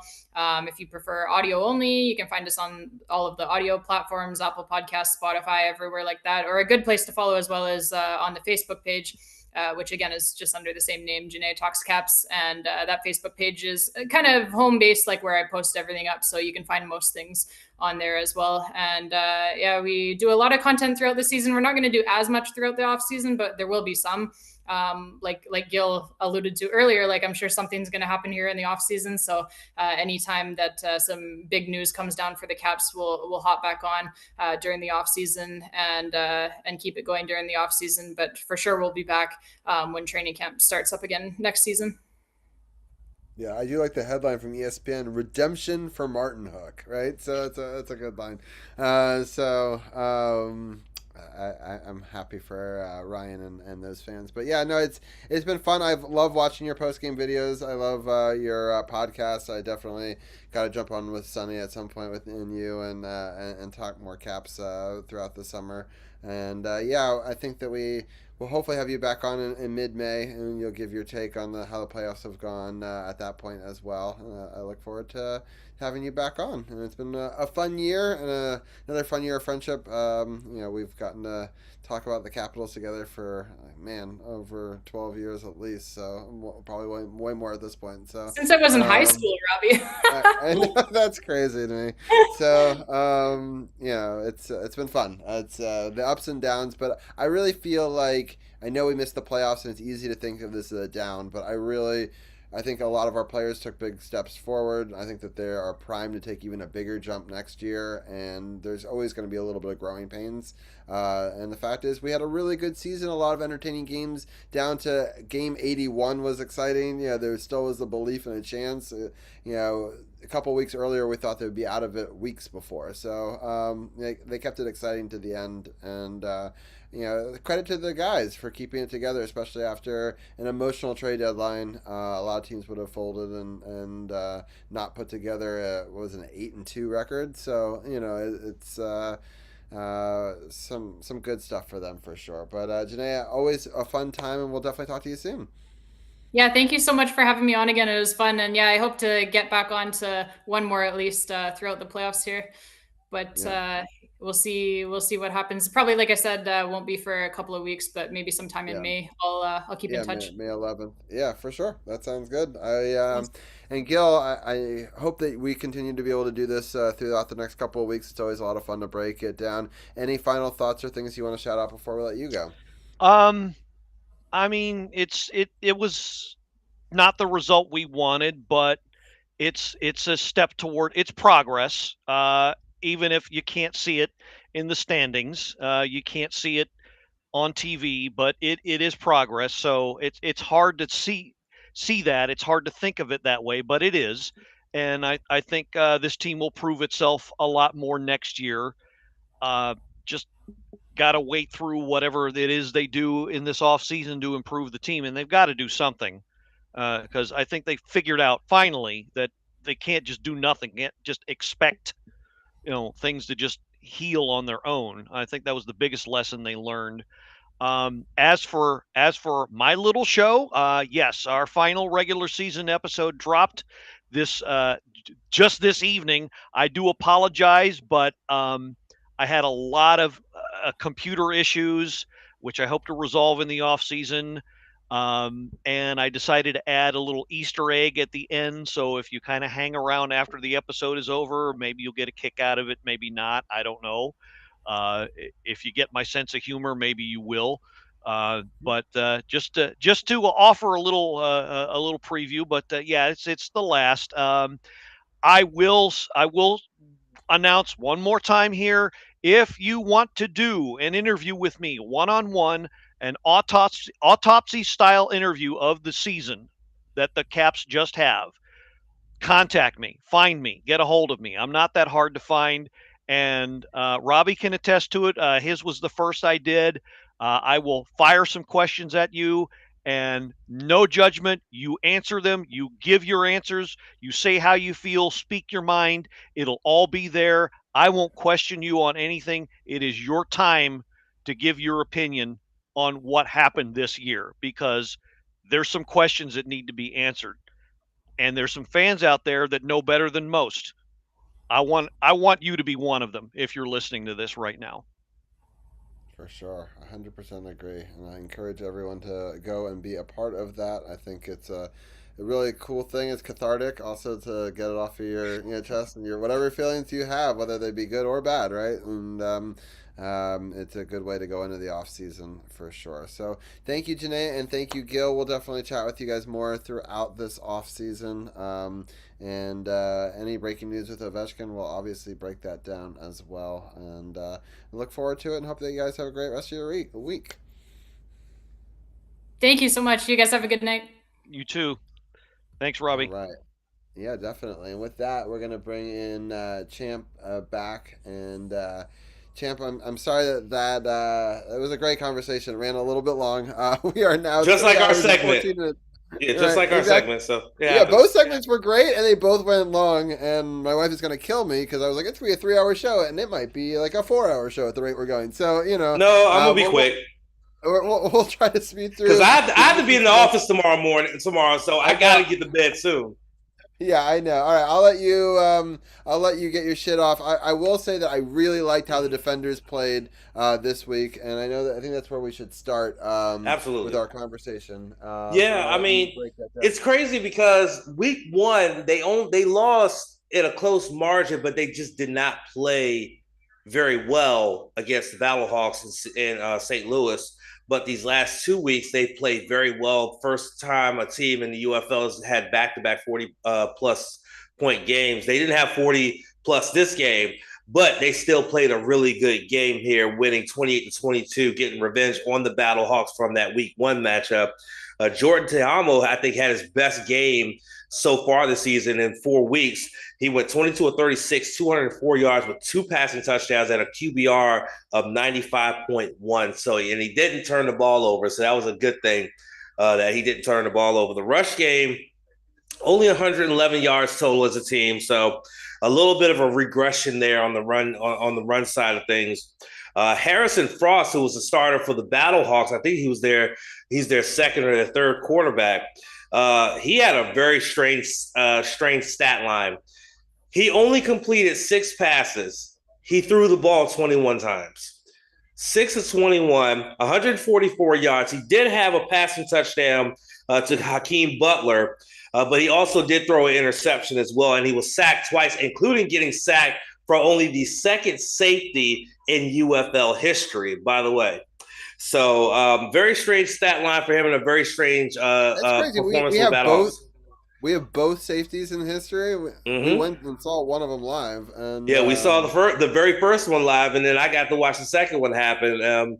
But the defense was doing its thing, even though it did give up 22 points. But the defense was very stout, getting a couple sacks on Frost and getting the interception. Matt Crane was the MVP, though. 4 of 4 on field goals, including making one just 4 yards short of 4 points. He made a 56-yard field goal in this game. And as I mentioned, the second ever sack in UFL history was the impact play from Devonshaw Maxwell, who managed to sack Frost in a drive that was only 2 plays. It was a run that was called back on a holding call, and then the sack for the safety. That was the entire offensive drive for the Battlehawks in the third quarter. That was one of their drives, 2 plays and a safety. So that was a big play there. Yeah, the next game. Yes. I have a quick question for you. Do you think you will ever see a situation where somebody intentionally takes a couple yards back to make it a 60-yarder to get the extra point there? It's an interesting endeavor, right? Because like that one was so close, right? Like let's say it was 58 and you could go for the win. Do you think they hike it back 2 more yards? Yeah, there's some interesting. things that I could could happen see a because of that. scenario where they're right there, where it's like it's a 59-yard field goal, and I could see a scenario where the coach could call for a kneel down if they have a timeout remaining, kneeling down, because you got to go back at least a yard or two and then do the kneel down. Boom, you make it a 60+ yarder and go for the 4 points to win. I could see that potentially happening. Maybe not. I don't know, but it's never happened in any football, so it's just an interesting scenario. Anyway, I think it's a plausible scenario. I just don't know if it'll actually happen. But for the defenders, they've won 3 straight so far. They started off 0-1. They're now 3-1. They're sitting in second place. I believe they're tied for second in the entire UFL now that they don't have divisions this year. So they're in second place. So they're pretty. If the playoffs were to start this week, they would be the 2 seed most likely. But their next game, they are going to be the featured game on Fox Friday night as they head out to Birmingham and play the Stallions. So that should be a really good game and a chance for the country to see the defending UFL champions and see what we're made of. The Stallions have done the opposite. They won their first game and then lost 3 in a row. So they're trending the opposite direction. So that's a dangerous. That is a very dangerous proposition because you're coming into their house with all the momentum while they're struggling. That's the classic definition of a trap game. Yeah, that's a classic trap game right there. And that's the thing that this defense, and I think that's something that Coach Harris has been really good about is, trying to break those norms and those status quo and everything like that. So I think he's going to have the team ready and ready to go on a Friday night in Birmingham, Alabama, and keep the momentum going. I don't foresee this team regressing against a 1-3 Birmingham Stallions. But again, as I said, this is a classic example of a trap game. And I have some bit of fear within me that they could potentially play down to Birmingham, and Birmingham could use that to their advantage to win at home and stifle the momentum of the defenders. Yep. Yeah, we'll see how they go. And then I want to make a little announcement. We had talked about going to one of the games last week. We're thinking about switching which game we're going to go to and switching it with the last game of the season. So that might be it'll be the week after Memorial Day. And it could be interesting because I think it's against the Orlando Storm, which is the number 1 team, right? So I think they're currently unbeaten. Right, so that would be maybe a really important game for seeding in potential playoffs. So that could become a really important game. So if anybody wants to join us for that, we're still trying to figure out how big of a group we want to get and get some tickets going. Definitely message me on Facebook or Instagram. Robbie G _SportsOTHP on Instagram is a easy way to get to me. Or you can do Robbie Gross on Facebook and message me on there as well. So if anybody is in the area and wants to go, I think Champ and I might go. We may even be bringing our sons, so we'll see. And maybe other people as well. So I'm excited to go to a Defenders game, and more information will be upcoming when we know for sure which game we're planning. But it's now trending towards that last game instead of the game that we were going to do originally. It is on a Sunday. It's an early afternoon game, so it's kind of nice that it's not too late. I think it's a noon game or a 1 o'clock game is one of those. So it's like an early, not too late game. So anyway, just wanted to mention that. Let's go into talking about the Nationals real quickly. How are they doing this week? Okay, so the Nationals this week, a bit of an up and down week for them. They had a 4-game series with the Pirates, which they split. They lost in epic fashion on Monday when we recorded last week, 16-5. They were able to come back and win 5-4. Then they lost Game 3 2-0 before winning the series finale by a score of 8-7. And then San Francisco came to town and they lost 2 of 3 to San Francisco. They lost the first 2 games 10-5 and then 7-6 before getting a shutout. 3 pitchers combining for the shutout and a 3-0 victory on Sunday. They began a 4-game series with Atlanta tonight. I haven't seen the score yet. Last I checked, Nationals were up, but then I think Atlanta took the lead. But they have a 4-game series with Atlanta, and then they will be heading out to the south side of Chicago and taking on the White Sox this weekend. What you got, Robbie? Oh, sorry. The Braves did end up winning that game tonight, 9-4. Of course they did. So, yeah. The Orioles on the other side of the baseball bracket. They were doing really well to start off the season, but now they find themselves at 11-12. A rough week for them. They won last Monday against Arizona when we last were talking about them. They ended up losing the next 2 against the Diamondbacks and losing 3 out of 4 to the Cleveland Guardians. But they did win, as you're talking about, live on national TV, the game against Kansas City. They will continue their series against Kansas City on Tuesday and Wednesday, and then playing Boston over the weekend.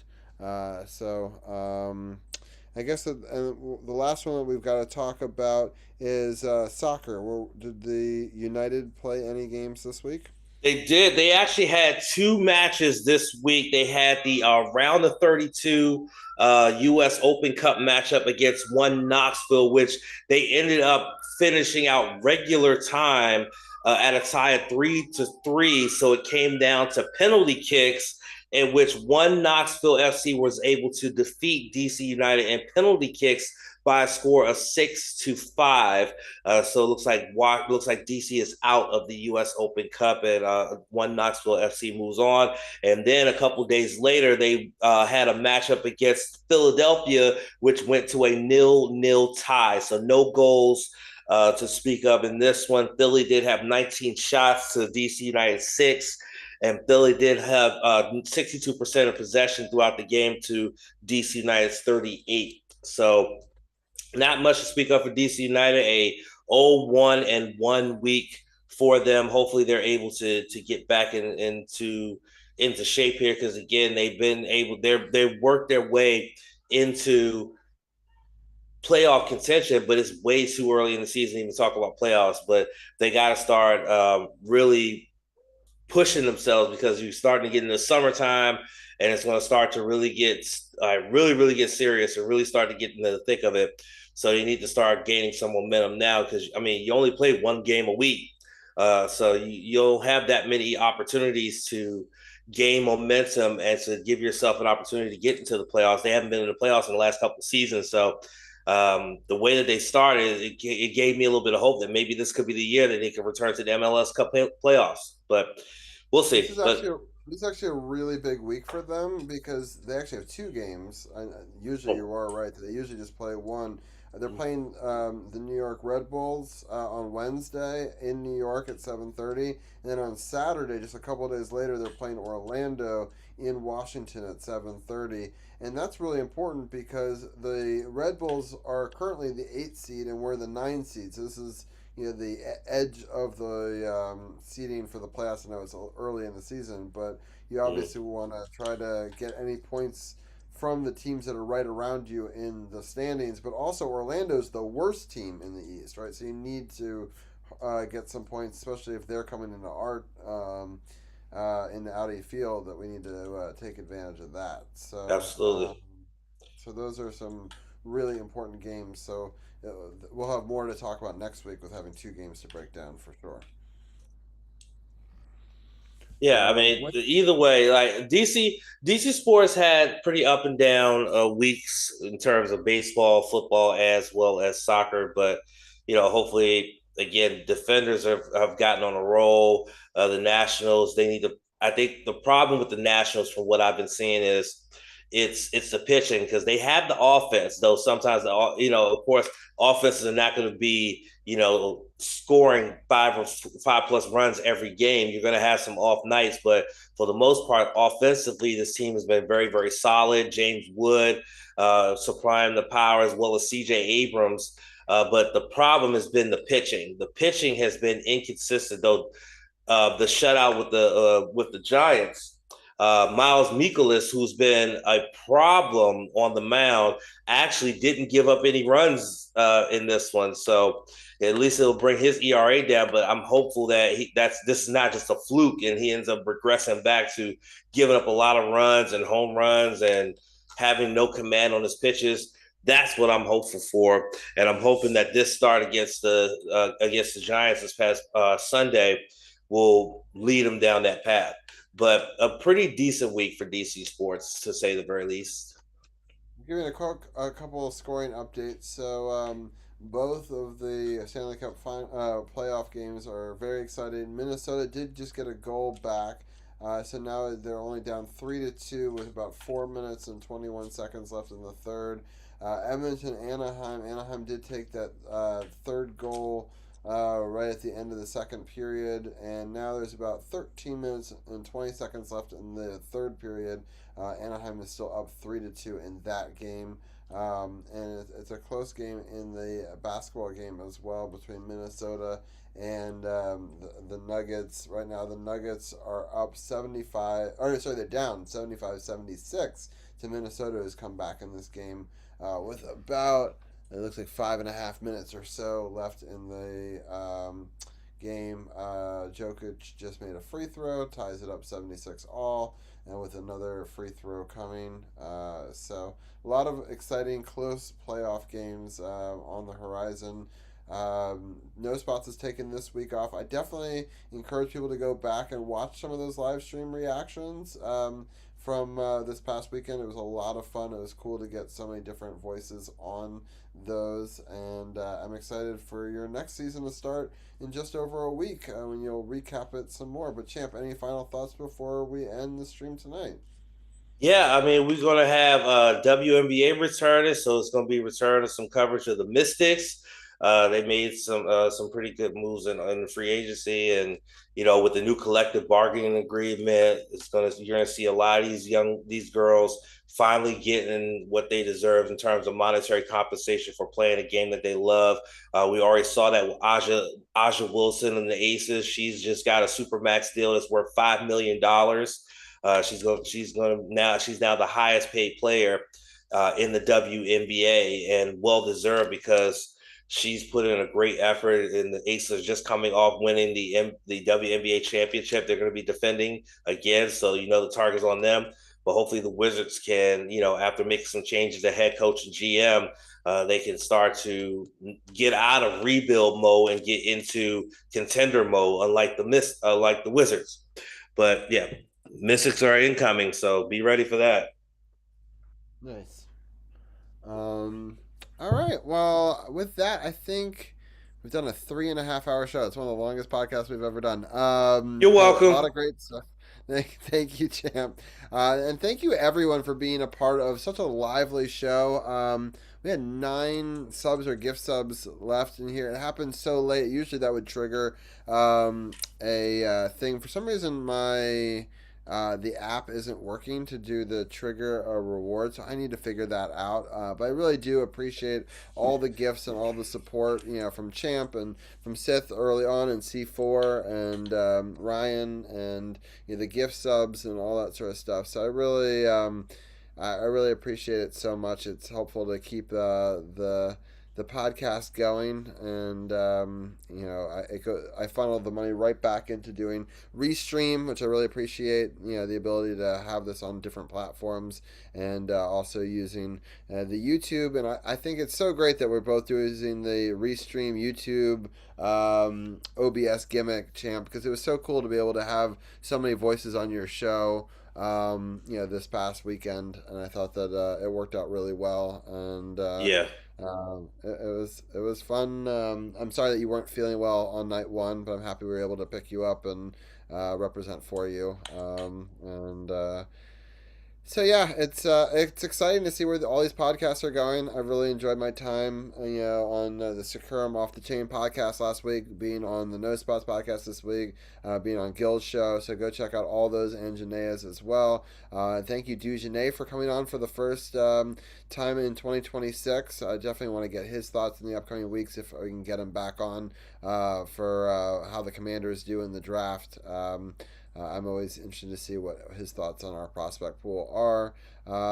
I can't believe it's draft week, Champ. It's kind of snuck up on us. Yeah, I mean, holy crap! It just feels like just yesterday we was talking about the Super Bowl, and now all of a sudden it's like, oh, it's draft day, and everybody can stop fucking talking about tanking. Right, exactly. So we'll definitely next week talk a little bit about that. And how we do with the draft and get some of our get Champ's thoughts on that. I am really not sure how next week's show is going to be constructed on the order of the things. So to be determined. Usually I have a very good handle a week out on where we're going to be. I know we will talk about the NHL playoffs. We'll talk a little bit about the NBA playoffs, which we really didn't talk about this week. We had so much to talk about with other stuff with the Caps and the WrestleMania. But I do want to talk a little bit more of the NBA playoffs, the NHL playoffs, of course the Defenders, the Nats, the Orioles, the leading the Mystics, but also the coverage of the Commanders and who they draft. So it should be a fun show next week for episode 410. So definitely stay tuned. No special show this week. We did a gaming show last week with Zach that you can go back and check out. We will on the Scuba channel have, if you watched the opener for this video 3.5 hours ago, I did a trailer or a sneak preview of the Musa dive. It's a really cool underwater museum with over 500 sculptures. I hope that you guys really enjoy it. I'm clipping it up and doing a lot of clips on Grow Scuba on YouTube as well. I've also just started Grow Scuba on Instagram. So if Instagram is more your speed, I'm going to re-release all the clips and videos on there as well, and make an Instagram just for dedicated to that as well. And I can't wait for you guys to see that. The big dive with all the different animals, which will be part 2, that'll come out 2 weeks from Thursday. And then part 3, which is the night dive with the octopus and other stuff. And there'll be a special edition octopus clip that'll come out in about 6 weeks as well. So lots of content coming out on the Scuba channel. I hope people like the documentaries. It's really chill. I highly encourage people to check that out on YouTube if you care about the 4K or the shorts. I'll be releasing those throughout the summer, and excited to talk Defenders and all those other sports next week. Thank you again, Champ, for lasting this long. I will end this now, but thank you again to Dujunnea, to Champ, to Sith, to C4, Jenaya, Gil. You all are fantastic. Great episode as always, and we'll talk to you guys next week.